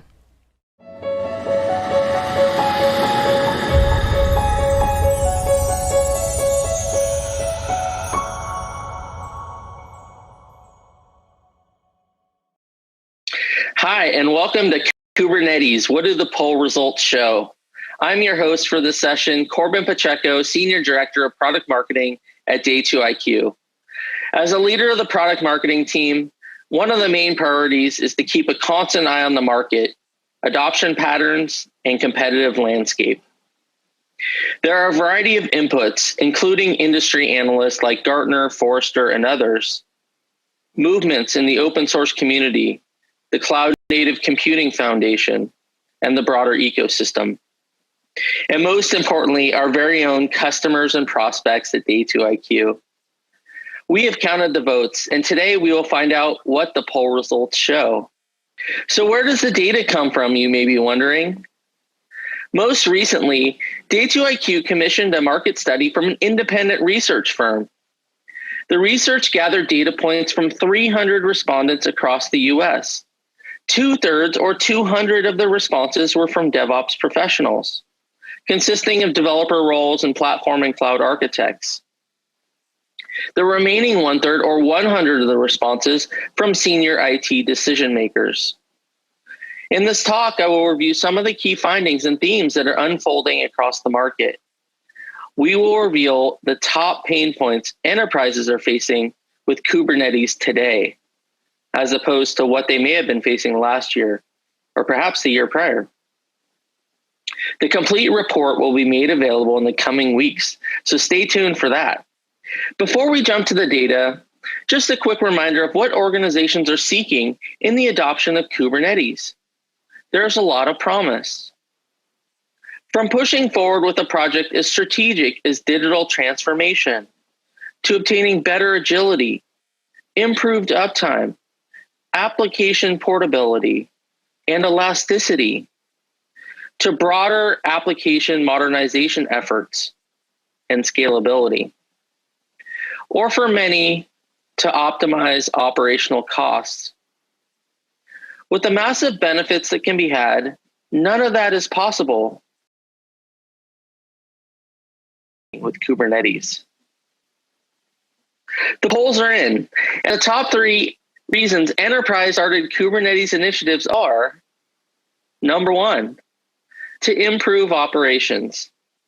57% of enterprises are looking for better agility in deploying applications, running applications anywhere, and being able to scale them on demand. What we know is that day 2 operations is where the real value exists, running in production. Number 2, half of enterprises are thinking about their customer experience. Digital transformation, the ability to ship new services or to add new capabilities are critical business initiatives, helping to retain and attract new customers. Improved uptime, performance, and elastic scalability are key to maintaining those existing relationships. And the third most significant reason enterprises are choosing Kubernetes is for the future success of their business. 46% of organizations believe Kubernetes to be a strategic investment, providing the agility they need to create or maintain a competitive edge in the market, and potentially even more important, to expand to adjacent markets with new products and services. With a solid foundation on why Kubernetes, let's take a look at where enterprises are in the cloud native journey. What does adoption look like? What patterns are emerging? And how have things changed in the last couple years in the emergence of Kubernetes to the mainstream enterprise? Voters say Kubernetes is everywhere. Our first data point covers the rapid pace of adoption. We already know that Kubernetes is one of the fastest growing open source projects in the history, but how fast is fast? Looking back to 2019, Gartner predicted that by 2022, more than 75% of global organizations would be running containerized applications in production.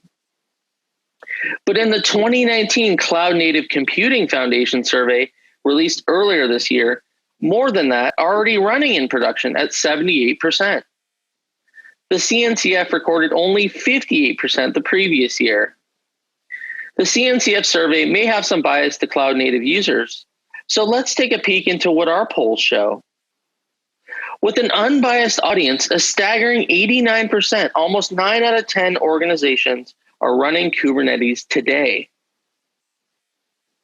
With such broad adoption, the next logical question would be, is the adoption of Kubernetes all hype? But almost universally, enterprises running Kubernetes said it is a critical part of their digital transformation strategy. With the rapid rate of adoption and the myriad of ways to get there, it would seem a breeze to get started. However, survey respondents said it takes an average of 5 months to get there. Peeling the onion suggests that even with the choices out there, there's still work to be done.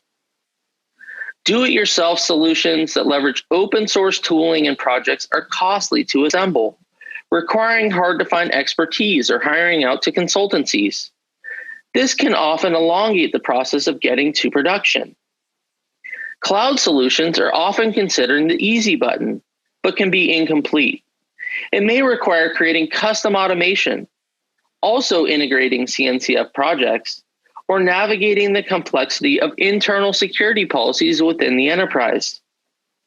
And some off-the-shelf commercial products are known to require months of expensive consulting to stand up.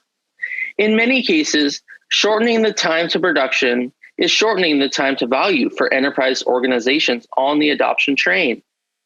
Many organizations cited that navigating the CNCF landscape is a key challenge to adoption, but we will dig into that more shortly. So besides everywhere, how and where is Kubernetes being deployed? First is how.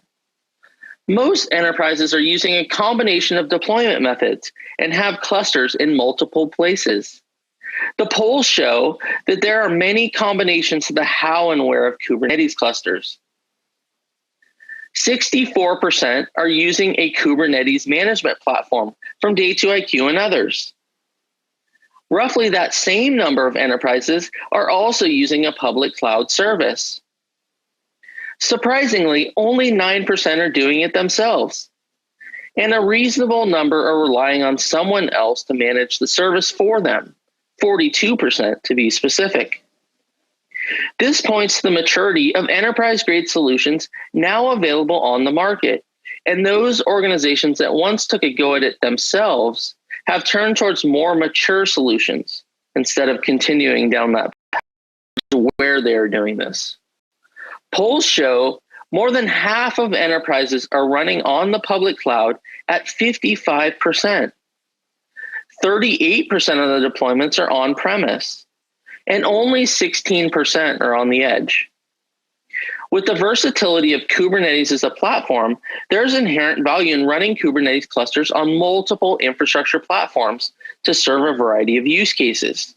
Let's not forget that one of the key value propositions of containerized applications is portability. Is Kubernetes easy? Historically, we know that Kubernetes does come with a learning curve, and some people refer to Kubernetes as hard. But with such staggering adoption rates and all the different ways you can deploy, it would make more sense that Kubernetes is indeed easy.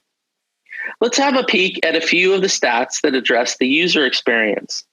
60% of organizations claim that all of their cloud-native applications made it into production in the last year. It seems that once you figure it out, organizations are getting them there. But 94% of respondents claim that Kubernetes is a source of pain or complexity for their organization.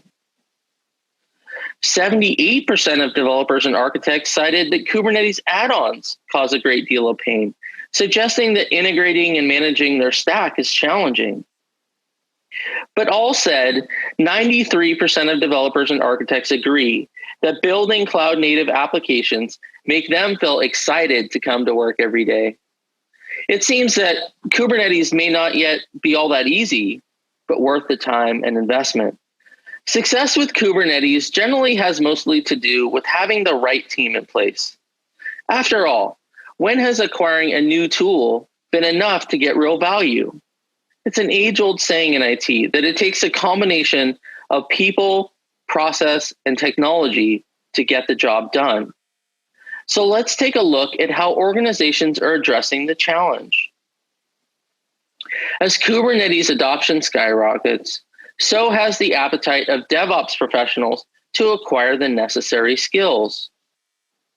Most organizations, 96%, say they can find the right talent for their Kubernetes initiatives. More than half of organizations require external support in the form of partners, contractors, or professional services. 1 out of 4 said that hiring is a challenge, with 24% suggesting it can take a while to find the right candidate. Almost all organizations are investing or planning to invest in Kubernetes training to fill the talent gap. So what does this say about Kubernetes skills in the market? 93% of developers and architects agree that adopting Kubernetes increases their job security. And 81% believe that Kubernetes skills are critical to their career success and future job opportunities. Most DevOps professionals believe that Kubernetes skills are valuable today and in the future. Speaking of employability, it's 2020, and considering we are looking at modern trends in the Kubernetes market, it would be remiss to not talk about the impact that COVID-19 has had on cloud-native projects. As pointed out earlier, Kubernetes is central to almost all digital transformation initiatives. Seemingly, it is critical today that enterprises have a digital footprint. We have seen many industries hit hard by the pandemic, particularly the travel and leisure vertical. However, organizations that are nearly 100% digital have prospered. Video conferencing, telecommunications, streaming media companies, and video games have exploded as people quarantine in their homes. With the dramatic swings on both ends of the spectrum, what do voters say? The impact of COVID has been pretty broad for many enterprises. 37% of companies have seen project delays. 39% say that budget cuts have impacted their ability to acquire products and services. That same number have either slowed down hiring, and in some cases, that has even resulted in hiring freezes. The largest impact of COVID has been cuts to development, felt by 41% of organizations in the survey. This generally means that Kubernetes projects must be cost effective, and organizations have had to do more with less. Let's take a look back at some of the key points that the survey was able to surface. There is a clear value proposition to be had with the adoption of Kubernetes, and enterprises find it strategic to the future success of their business. Voters say that Kubernetes isn't easy yet. Challenges with building and maintaining a stack for production remains a key pain point. Building the right team is a critical ingredient, and enterprises are doing that in a number of different ways. Proper investments in training is a key contributing factor, and DevOps professionals find it to be a critical skill for future career growth and stability. Kubernetes is running everywhere, from the cloud, on-premise, to the edge. The portability of apps is a key value proposition that cannot be forgotten in the adoption of Kubernetes. Having a solution based on open source upstream Kubernetes is key to integrating with a wide variety of cloud-native tools and technologies. COVID-19 has put significant pressure on many organizations. Kubernetes solutions need to be cost-effective and enable cost optimization. And the last key point is that it isn't possible to realize any value without getting to production. Organizations are increasingly making it to production and face some challenges relating to ongoing operations. So as I wrap, I'll cover how Day2IQ helps customers achieve the benefits of Kubernetes and overcome some of the challenges that were identified as part of the market survey. Day2IQ's Kubernetes platform, or DKP for short, is a complete solution that includes the enterprise-grade technology, expert services, certified training, and expert support needed to ensure successful Day 2 operations. Or in other words, enterprise Kubernetes in production. Our technology solutions are based on best-of-breed open source components or built on open APIs to prevent lock-in and provide for a lower total cost of ownership. We help organizations build the right strategy to adoption that fits the needs of their business and enables their teams with the necessary training to make sure they have the right team in place.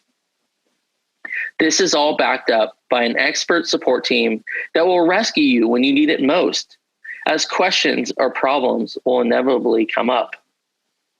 Visit the Day2IQ website to learn more about the Day2IQ Kubernetes platform, our customers, and how we can accelerate time to value for your Kubernetes initiatives and business objectives. As a reminder, this was just a primer for the upcoming ebook that reveals the rest of the survey data and insights on the Kubernetes market in 2020. The ebook will be made available on the D2IQ website in the coming weeks. Thanks for joining. This was Kubernetes. What did the poll results show? By your host, Corbin Pacheco.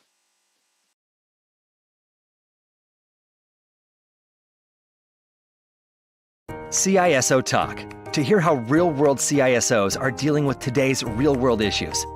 From enabling secure remote workers to accelerating secure cloud adoption, defending against a pandemic of security attacks and beyond.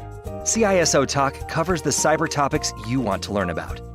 With your hosts, Unisys CISO Matt Newfield and MediaOps CEO Alan Schimmel, featuring a revolving panel of CISO cyber experts. This is where CISOs talk. Join us on digitalanarchist.com and techstrong.tv. Hey everybody, happy Thursday. This is Charlene O'Hanlon, and I'm here now with the Thursday headlines. Before we get started on the headlines, though, I did want to give you a quick heads up. Today kicks off the Predict 2021 Virtual Summit. So I encourage you to head over to predict2021.com and check out the many presentations and discussions about what's in store for DevOps, cloud native cybersecurity, and more in the year ahead. It is bound to be a great event, so really check it out. All right, getting to the headlines now. First up on DevOps.com, we have the first in a series focusing on tools related to DevSecOps implementation. Don McVitie, who is both a regular contributor to DevOps.com and an analyst over at Accelerated Strategies Group, has been analyzing the DevSecOps space for a while now and recently did a series of articles on the DevSec side of DevSecOps. Now he's embarking on looking at the ops part, starting with intrusion detection. This article takes a look at intrusion detection and its close cousin, intrusion prevention, from the developer perspective, and particularly how it can be improved through machine learning and its role in security, incident, and event management systems. For those not well versed in DevSecOps tools or security tools in general, this is a great primer on a useful technology. As I said, this is the first in a series of articles on DevSecOps tools, so expect many, many more articles from Don on this topic. Next up, we have a piece that looks at endpoint provisioning, which is something organizations have had to do a lot since the pandemic hit and everyone went home to work in their sweatpants. Unless, of course, the company is cloud-based, then endpoint provisioning is not a thing. But for those companies that are more legacy-based, provisioning can be a time-consuming endeavor.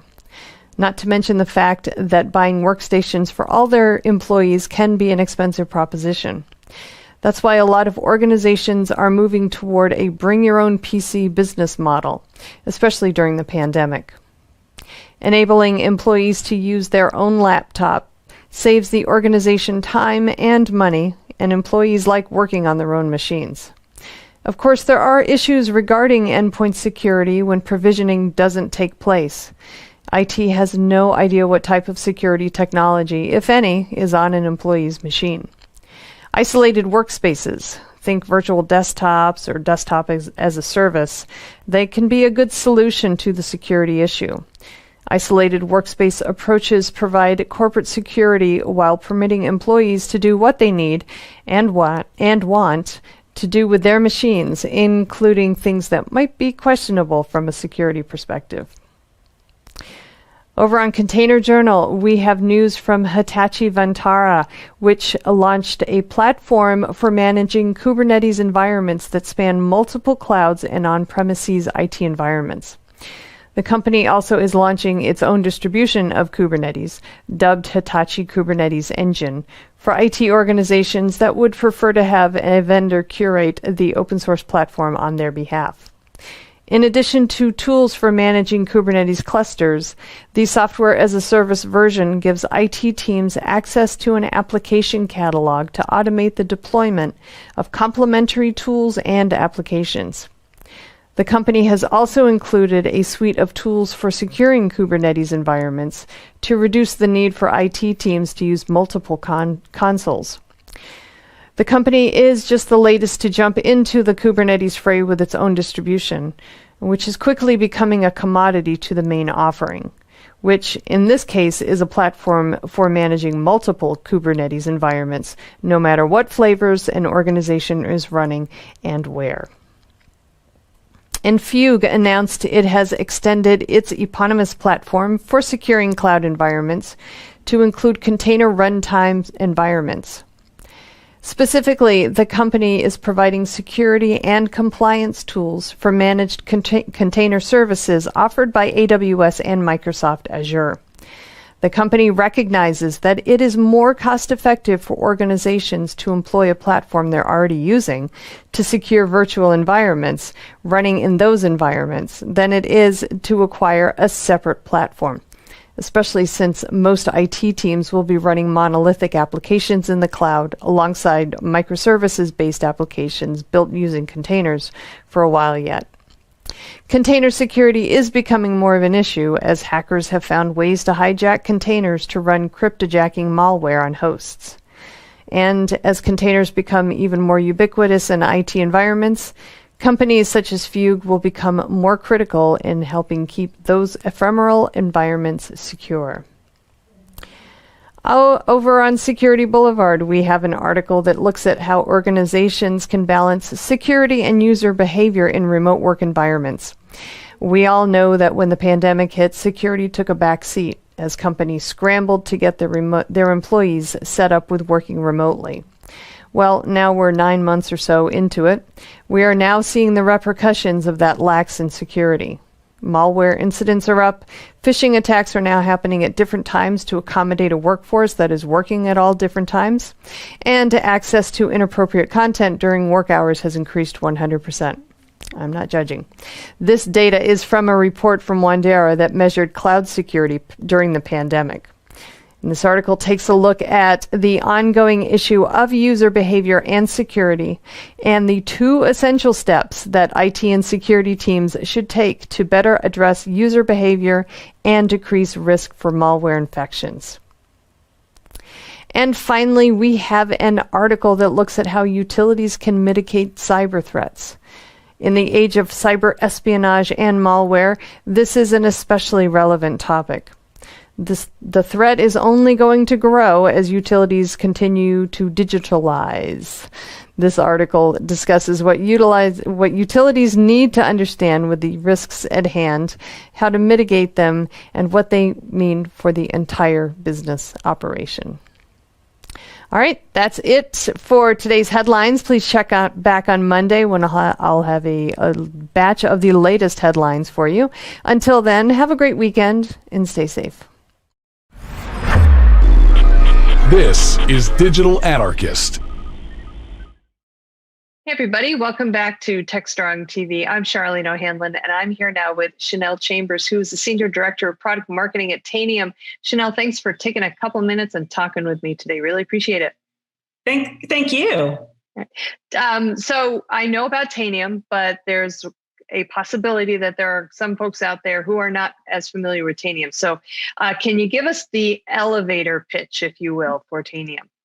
Yeah, so Tanium is an endpoint platform that allows you to have visibility and control over all of your endpoints at scale in seconds. So Tanium is the supplier of endpoint management and security for some of our largest organizations, from the Department of Defense to many of our very large financial services institutions, retail institutions, healthcare institutions. So Tanium works very well at scale across hundreds of thousands of endpoints. Awesome. So as part of that, obviously, you guys are working with a number of different technologies to, to ensure the security of endpoints. And one of the things that we recently got a bulletin about was the end of life for Adobe Flash, and that's kind of been popping up on my screen a lot lately. But what I'm interested in finding out, first of all, because people are inherently lazy, and they might not be, they may look at the Flash and they're like, all right, remind me later. But there's a real security risk to that. Mm-hmm. Yes.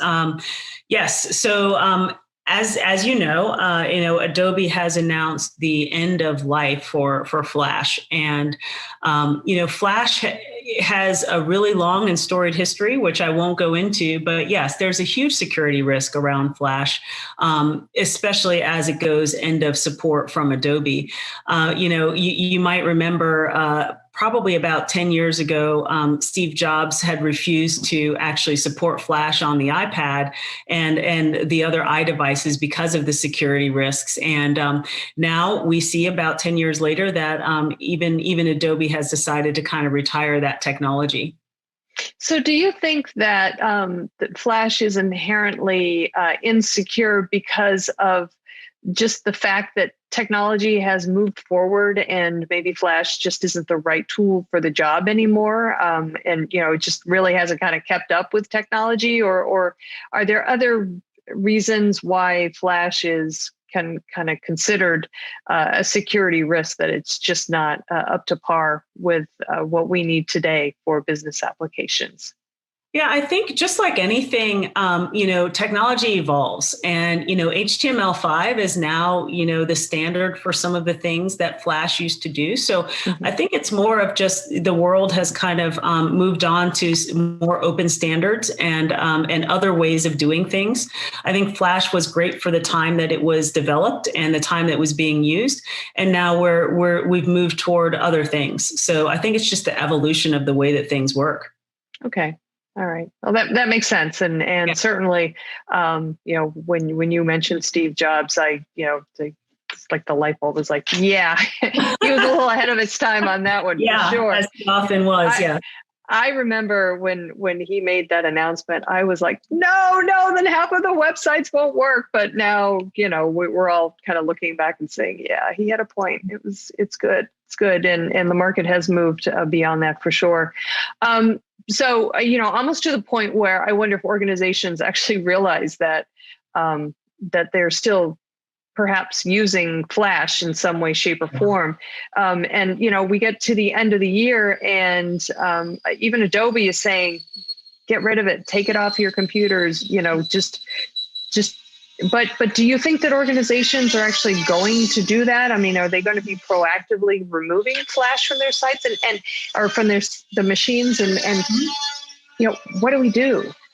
Yeah, I mean, I think that, most organizations, if they don't have plans for getting rid of Flash on their devices, they should. Adobe announced that they were going to end of life Flash, a long time ago. This is not a surprise, right? So, most organizations should have a plan for this because not having or using something that is end of life is really a reputational risk for organizations. I mean, this is something that could affect their, their security posture. It also affects what they look like to their consumers. I mean, how many times have you gone on a website and seen like .cfm at the end of something, meaning cold fusion? And you say, I don't know about this organization. They're using really old technology, So it's not only a security risk, but it's also a reputational and a brand risk for people who really know what they're looking for when they go onto your website. So best practices then for organizations to remove Flash, and especially in the time that we live in, where pretty much everybody's working remotely. How are organizations? What's going to be the best way for them to make sure that their employees are adhering to this end of life and removing it from their machines? Is it a matter of the IT department kind of working its IT magic to kind of go in and take it out of the machines via remote access, or is it going to be up to individuals to make sure that they no longer have Flash installed? Yeah, I think this is an area for IT to really show some leadership in their organization. So I think it's going to be a little bit of both, right? I mean, it's important for IT teams to have visibility into all of the things that they are managing, or all of the machines that people are using to get work done.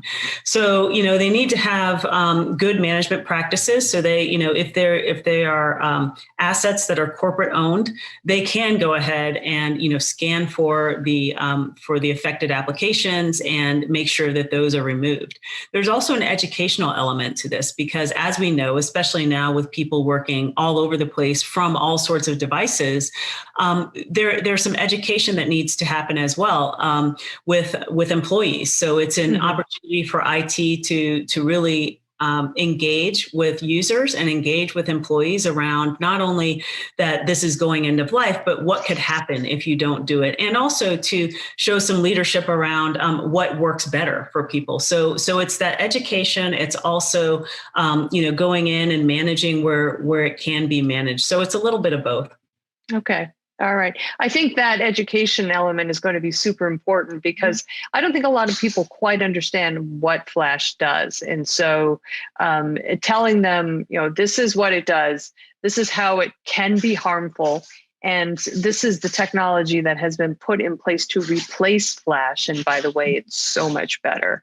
I think better. Yes. Yeah. So I think once employees, especially those who are not technical in nature, once they have that level of understanding, I think it's going to be a lot easier for them to kind of let it go, so to speak. So what I don't know, bit of advice would you give to companies who are perhaps maybe on the fence about uninstalling Flash? Maybe they don't think it's that important to do. Yeah, I know obviously you're going to say, get rid of it yesterday, but beyond that, or at least kind of helping them kind of get their employees more engaged and being, willing participants in the mass destruction of Flash.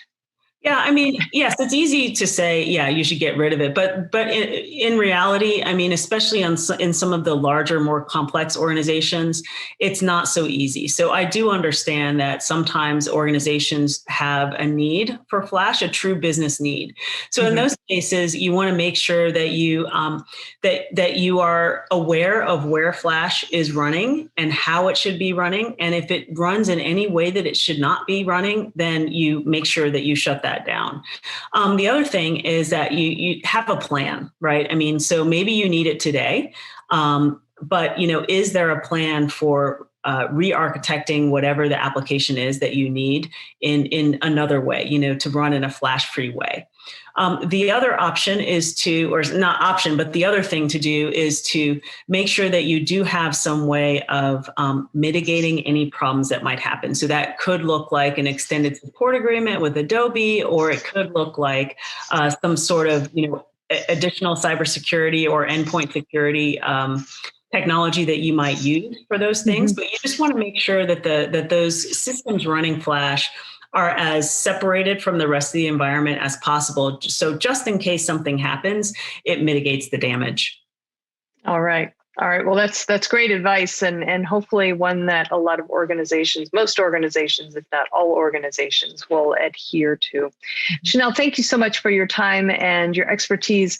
Good stuff. And with so many things happening this year, support for or end of life of Flash is probably pretty low on a lot of people's list of priorities, but certainly it's something that organizations do need to take heed of, especially because of the risks involved with keeping it on the machine. So thanks again. I appreciate you kind of spelling it out for us, and hopefully more organizations will take your advice and just get rid of it altogether.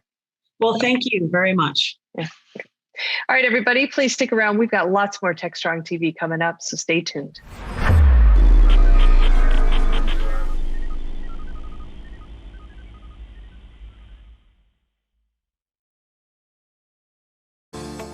Disruption is occurring across every aspect of IT. Open source, cloud services, DevOps, and cloud-native software architectures are democratizing IT and radically transforming how business is done. The old ways of creating software and doing IT are being replaced with agile, flexible, faster, and cheaper methods, benefiting vendors and users alike. Accelerated Strategies Group is out to democratize access of industry expertise and knowledge. We use our expertise and experience to offer insightful, intelligent, useful information in a variety of formats relevant to the IT community, digital events, videos, reports, assessments, workshops, and implementation projects with tech vendors, IT organizations, and business leaders. We widely and openly share our work products, often for free. Analyst reports these days aren't worth more than a graph or chart that tells a story or illustrates a market trend. We work with developers, DevOps teams, cloud architects, security engineers, and transformation leaders most every day, creating and implementing transformational strategies and technologies. We're not just thinkers, we're also doers. Hey everybody, happy Thursday. This is Charlene O'Hanlon, and I'm here now with the Thursday edition of the Webinars Preview. As I always tell you, we have a number of great webinars popping up on DevOps.com, Container Journal, and Security Boulevard. Wanted to give you a heads up about 3 that are coming up very quickly that hopefully we can get you signed up for and you can join us for them.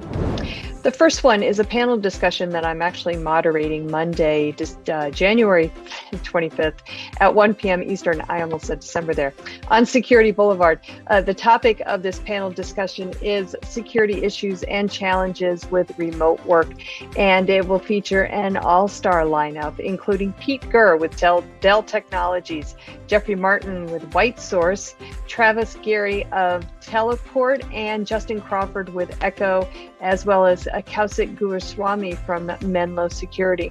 We are going to take a look at some of the issues and opportunities that organizations are facing in this new normal of remote/hybrid work, including how the pandemic has forced security as a whole to reassess itself and take a look at some of the biggest threats that organizations are facing today, some of the lessons learned in shifting to a remote workforce quickly, and some of the challenges that continue and how organizations can address them effectively. I am so excited about this conversation. I hope you can join me for it because I know there's going to be so much information imparted, and there will definitely be takeaways no matter what type of organization you're in, how big or what industry vertical you play in. All right, the next webinar is happening Tuesday, January 26th at 11 a.m.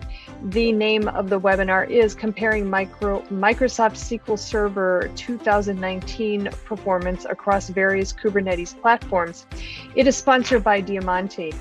This webinar takes a look at the results of a recent performance benchmark study to compare the performance of a Microsoft SQL Server 2019 on the Diamante Enterprise Kubernetes platform, the AWS EKS platform, and the Azure Kubernetes Service platform.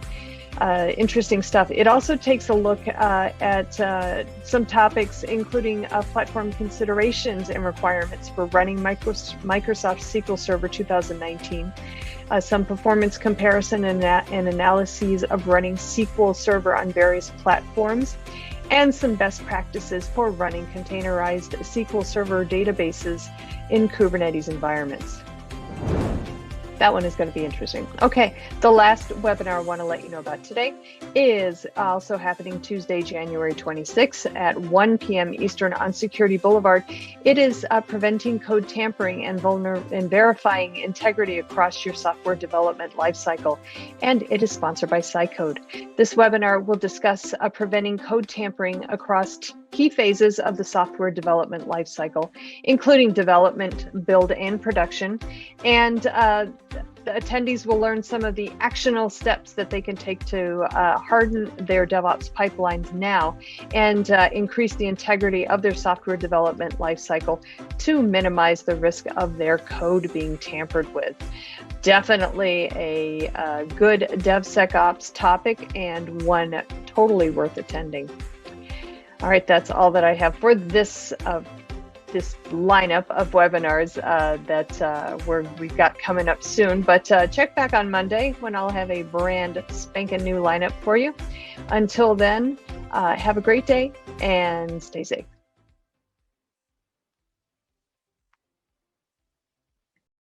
All right, everybody, welcome back. Finally, we have our Analyst Corner segment with Mitchell Ashley. He talks with Casey Zerkis of RSA Conference. She's a content strategist and a former Security Boulevard contributor. And Katie Nichols, who's the Director of Intelligence with Red Canary. They talk with Mitch about the upcoming RSAC 365 Virtual Summit happening January 27th. And Katie's talk, which is on balancing a more balanced approach to advanced persistent threats and how it should be part of a threat assessment and modeling strategy. So let's give this one a listen. This is Digital Anarchist. I'm joined by a couple special people for an RSA conference that's coming up that we really want to share with you a little bit about. Give you a bit of a preview because I think you'll really want to attend. I'm joined today by Casey Zerkis, who's content strategist for RSA Conference, and one of the speakers at a talk and an interactive session is Katie Nichols, who's with Red Canary. She's Director of Intelligence. Welcome to you both. Thank you. Thanks so much. It's great to be here. Good to have you here. Well, let's first talk a little bit about the RSA conference. It's coming up on Wednesday, January 27th. And you can learn about it at rsaconference.com. A lot of good info, but tell us a little bit about, we're not in person this year, like everything else. And, it's Indeed. not easy to do these things virtually. So it takes a lot of really some thought and strategy and planning. So share with us about what it's going to be like this year. Yeah, absolutely. Thanks, Mitch. Great to be here. And this is our first full day multi-track event that we're putting on virtually. So it's been months in planning and we're super excited to be offering a really full agenda. We're covering 4 tracks, which include securing the remote workforce, analytics, intelligence and response, application security, and artificial intelligence, machine learning, and automation. And so each of those tracks will have 4 sessions, those 16 traditional sessions in total. And then some of those speakers from each of those tracks will be offering, following their session, a live interactive Q&A, or what we're calling Ask the Expert session. And some of them, like Katie's, will be just asking questions. Others will be sort of collaboratively coming together for a particular goal.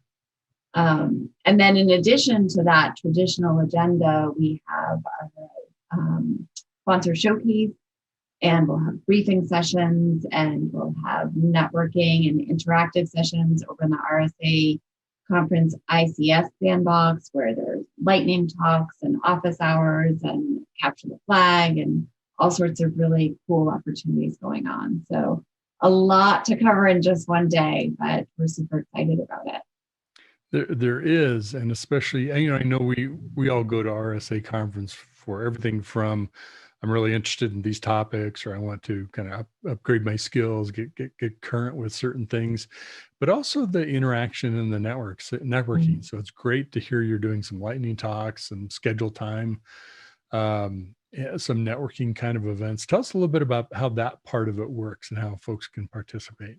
Yeah, so on the agenda, particularly on the sandbox, the ICS sandbox, you'll see within the sandbox section, there is a series of lightning talks that are, I think, 7 minutes each back to back. And then those will be followed by office hours. And we have 6 different industry leaders in ICS that will be engaging with attendees.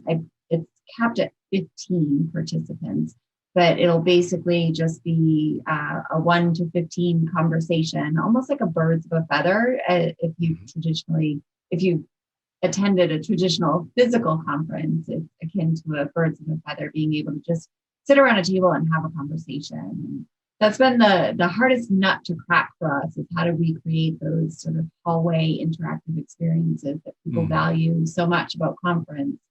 And I think across the board, we've done the best that we virtually can with what we're offering, which is only a glimpse at what we'll.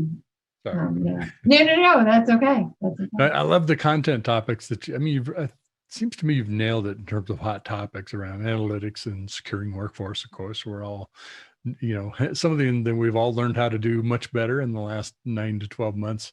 Application security is hot. AI, machine learning is hot. Some really great spaces to be talking about. And I know from going to past conferences, sometimes you had to worry about room size limitations, and so you need to sign up for different sessions or anything like. Is there anything that people should do ahead of time before the 27th by going to the site, or is it no, you're good, just register and come on? So I think it would be fruitful to go to the site beforehand just to sort of see what's out there. And as you do with conference, plan your day, because there are lots of things that overlap with each other. And you want to make sure that you're planning your time wisely. It is a full day, but you don't want to miss anything. Although if you do, it's available on demand. But there is another one session that is building the checklist. It's an Ask the Expert session, and that has a max of 40 participants.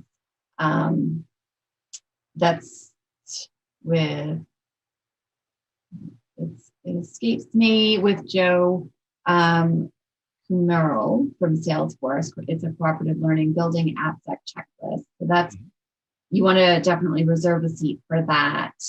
But all of the other sessions, aside from those office hours, are open enrollment, shall we say. Good. So maybe those few things you'll want to jump on if you really have an interest in that area, and of course get registered and participate.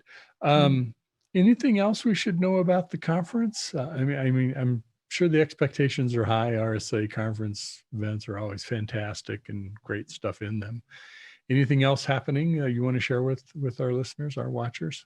So I think one of the big things that we are doing with this that was different from our November event that you and I had chatted about, the just half-day seminar, is it's a full agenda across 4 different tracks, but we also have the sponsor showcase. And so, attendees will be able to see, the new trends and solutions and engage with sponsors and attend briefing centers with them as well. So there's so much going on. It feels almost like a day at conference, but it's just a one-day summit. So lots to look forward to. Yeah. So expect your head to be full by the end of the day. Yeah, which is why I say, definitely, even though it's like, oh, it's just one day, I can go in there and, jump into this or jump into that. But there's those briefing centers and the office hours, those are things that you can only take advantage of live. So you do want to sort of look at the schedule and figure out, like, okay, I can't miss that because I can't get it on demand. And like the Ask the Expert sessions, those are only available live. So you definitely want to plan accordingly to make sure you don't miss out on the good stuff. Good. Excellent. Well, before we turn our attention to Katie Nichols and talk about her session, what she's going to be doing, tell us a little bit about how do you, RSA is the best of the best, at least that's what I consider it to be. And that doesn't happen through, just magic. There's a lot of hard work. How do you find the Katies of the world to be spotlighted and focused on, to have them come talk and have an interactive session? How did you get Katie to come? Well, fortunately, Katie is a really good friend of RSA conference. So, we have a good relationship with her, and she continues to submit her ideas for our consideration year after year, which is great. And, I think because RSA conference is the premier cybersecurity conference, many experts of Katie's caliber do, come to us, and we've had the great fortune of building these really strong relationships with people who value sharing their wisdom with our audience. We have a great community of people who are knowledgeable experts and want to share that information. So we're really very fortunate. It takes a village.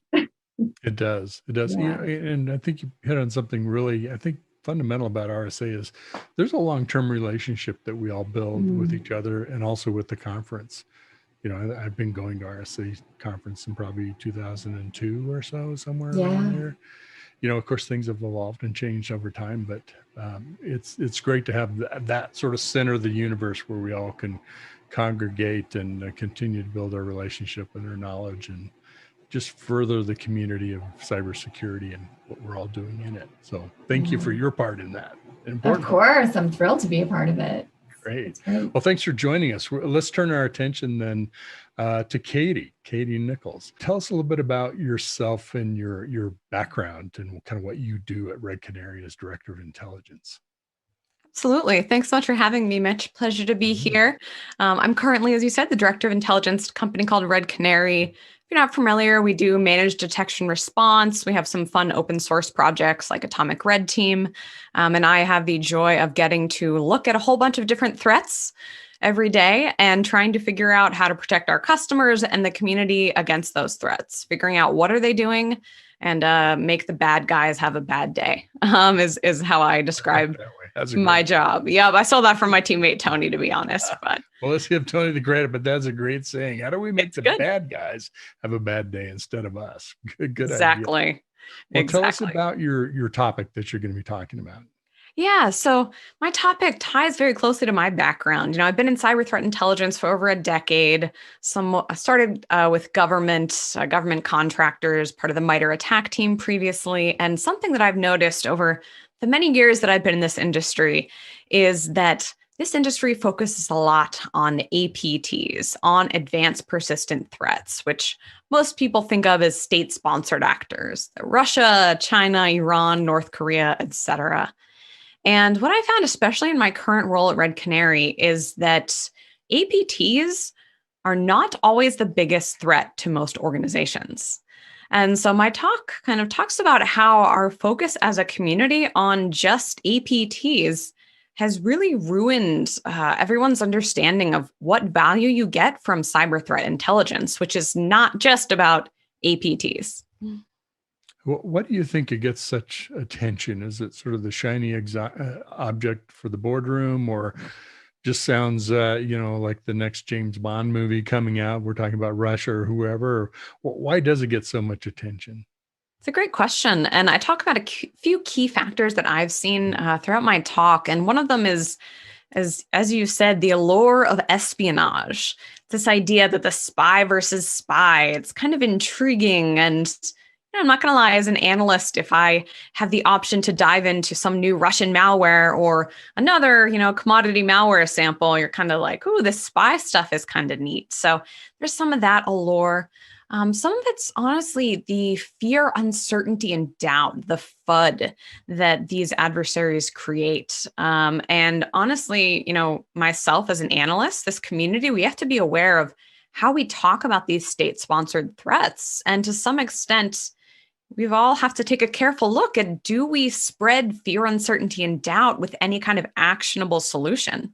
You see headlines out there about, Russian targeting of different organizations. And it's very tempting as a community to just spread that FUD, as I call it, without any actions on what you should do about it. So I think really the scariness of thinking, you have the entire resources of foreign government coming after your organization, that's a little scary. So I think that's part of it as well. And that, that threat shouldn't be underestimated. But I think the challenge that we've seen is that it's just overcompensated for, that people think that because APTs are what gets the headlines, that's what, I kind of think is interesting to look in. That's what my boss asked me about, that's the biggest threat. And what we found is that's really just not the case. That's interesting. I don't know if you picked your topic before or after the event of the supply chain incident. Let's just we don't talk about that anymore. No, talk about specific companies, but could happen to a number of companies. That, of course, all over the news. Everybody's talking about it. How do we prevent, Russia, whatever? It seems like in some ways that's even going to throw more attention to APTs and take it off. It sounds like you're trying to reset and kind of put things in context. And let's look at the balanced approach of, here's APTs. Now let's talk about malware and ransomware and other kinds of threats and attack, and where this fits in the landscape of what we really need to be concerned about. Is that correct? Is that good? Good You interpretation. absolutely nailed it. And it's funny because this topic is something I've been thinking about for a long time and just haven't had a chance to put together in a presentation. But I chose the topic way before the compromise, global supply chain compromise that shall not be named. And then I had a bit of a moment of panic when I was sort of thinking, is my topic still relevant? And it was funny because, that first day, first week that everyone was talking about global supply chain compromise, it was interesting because the week after that is when we started to see a lot of the commodity malware threats like Qbot and Emotet come back. And everyone in the community was still focused on this global supply chain compromise while all of these other boring threats were creeping back in. And so honestly, after my kind of panic attack of, is my presentation ruined by this? I decided no, because even more than ever, it's very easy for us to get distracted by whatever's in the news. But where I try to push my team and CTI analysts that I talk to, focus on the threats that are important for your organization, that you're seeing, that are likely to target you. And it's a really tough thing. But yeah, I think more than ever, even given global events, really important to think about the fact that APTs are not everything. I think it's in our nature to be interested in the flashy, the shiny object at the moment, but also the bad people also see it as an opportunity. Hey, everybody's distracted on this. Let's go back to the bread and butter things, or things that we know work, or while they're away looking at other things, we'll go hit them hard in other places that we know work and are tried and true, or maybe some new exploits that people aren't talking about, only in certain circles. Exactly. Adversaries are so opportunistic and they know when we're distracted. And so that's all I could think of is we were seeing a lot of crimeware come in, families like I mentioned, Qbot or Bazaar coming in recent weeks. And a lot of those families that maybe aren't quite as exciting on face value, they ultimately will lead to ransomware. We've seen this. My team's talked about it in blog posts. A lot of others have as well. And so it's a challenge because, when you're looking at one threat, you're ignoring others, right? That there are only so many analysts you have, only so many hours in a day. And you really have to try to focus on the threats that matter most. I talk about some of those in my presentation. Ransomware is one, and what my team calls ransomware precursors. Another huge one that a lot of people don't talk about that I highlight is BEC, business email compromise, which is where, the adversaries email and say, I'm the CEO of Red Canary, transfer $1 million. And of course, I don't want to make my CEO mad. So sign my document, whatever it is. Transfer money, wire transfers. And it's fascinating because that's a problem that has many, many times the dollar losses than even ransomware, which is pretty rampant. But a lot of people aren't talking about that. And so, I talk about the challenge of focusing so much on APTs, but then at the end, I have some takeaways, some simple tools you can use like threat modeling, which is a process where you can really try to focus on what are the threats that are most likely to affect my organization. And that can really help organizations focus on the threats that really matter to them. Sometimes it might include APTs, but many organizations I talk to, once they give a careful look at what are you seeing, what are the most common threats, it ends up being things like those ransomware precursors, crimeware, even malicious adware that they focus on more than APTs. Yeah, it's unless you're running the, national power grid or some government agency or, some national infrastructure. Yeah, the APTs are there. They're important. We don't want to fall victim to it. But I always think of security threat intelligence as kind of the model of water. Then one of the most damaging things you can have is water damage. Why? Because it just gets in. It finds the easiest way to get in. Doesn't look for the hard ways. It looks for the easy ways. Why put through all that effort? So it just uses gravity to find its way into your house or your basement or whatever. And that's kind of what really security is about. And that's a great point. I love the water metaphor. This is another kind of myth about APTs that I try to talk through in my presentation. A lot of people think, because advanced is in the term, right, that APTs always use sophisticated techniques. But what my team and many others have found is, again, that's not the case. That if adversaries don't have to burn their, super sophisticated techniques, they're not going to. And so what we've seen is, a broad behavior-based approach to detection, looking for things like encoded PowerShell. So-called APTs use that, but so do a lot of commodity malware threats. And it's interesting, I was previously on the MITRE ATT&CK team, and I've really had the chance in my current role to look at how it's really true that if you look for these same behaviors that adversaries are doing over and over, you have a pretty good chance at catching adversaries, regardless of whether they're motivated by espionage or financial gain or anything else. Interesting. Now you're doing a talk, but you're also doing an interactive session. How's that going to work? What are you expecting to engage the audience, and how that's going to happen? Yeah, it should be a lot of fun. Casey and the team over at RSA have been wonderful with planning.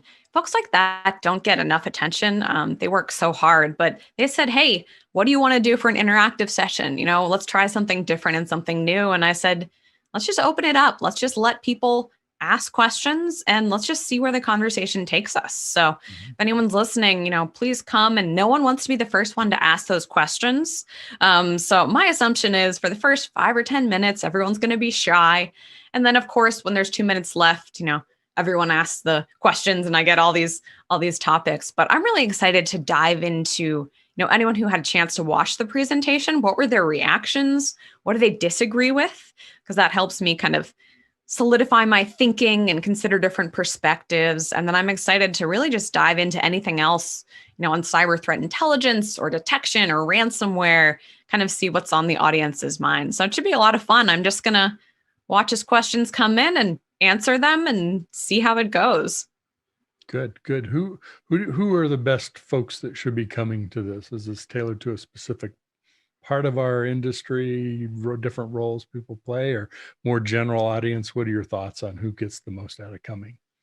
Yeah, for my talk specifically, my goal is to aim it at a very wide audience. Anyone who works in cybersecurity, information security, I think you could benefit from it because, almost everyone, even, my mom who doesn't do cybersecurity has heard about, state-sponsored compromises. And I think it's really important for all of us as information security professionals to understand how prevalent those operations are, when those threats matter or not, why they're so prevalent that we talk about. So, if you're in cyber threat intelligence, you might get something a little different out of this than, a security engineer, but I think there are takeaways for everyone, and including leaders.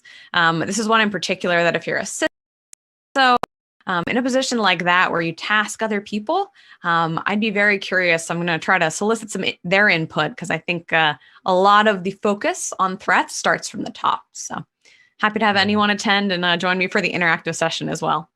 Good. Yeah, the folks that set those priorities of where you're going to spend your time, your limited resources. Well, good. Anything else we should know about the session other than you giving it and benefiting from it that way? No, just be happy to have anyone join on January 27th. And I love this community. I love engaging with folks. So anyone can feel free to reach out to me on Twitter. I'm at Like the Coins. It's based on my last name, so don't overthink it. But reach out. I love talking with this community about anything threat focused. Great. Wonderful. Katie Nichols, it's been great talking with you and wish you the best. I know you have a great session and conversation with the participants. So, and as you said, this is not just an audience, it's a community, right? We're all working together in different roles, respective organizations, different kinds of companies, but we share a lot of common interests, and that's how it gets better, by helping each other, not just helping ourselves.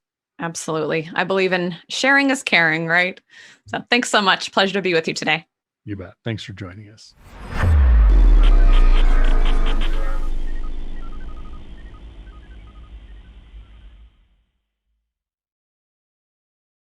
DevOps.com is the #1 online destination for DevOps education and community building.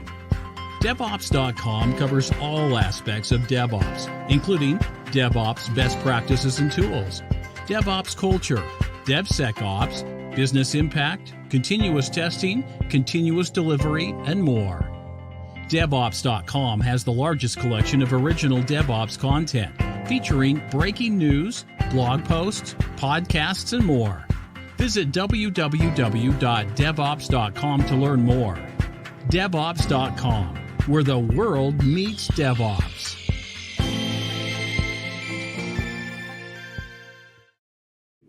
All right, everybody, that wraps up another episode of TechStrong TV. I had a great time enjoying every single one of these conversations, and I hope you did too. We will have another great lineup for you on Monday's show. And again, as I said at the top of the broadcast, the Predict 2021 Virtual Summit is happening today and tomorrow, January 21 and 22. Please head over to predict2021.com, get registered, and enjoy some of the sessions or all of the sessions. Even if you can't make it during the actual time, we will have it on demand as well. So lots and lots of really great information that's going to be happening during the 2 days of the summit. So please do go check it out. And please do make plans to come back on Monday and join us for another new episode of TechStrong TV. Until then, have a great weekend, everybody. And please, whatever you do, stay safe.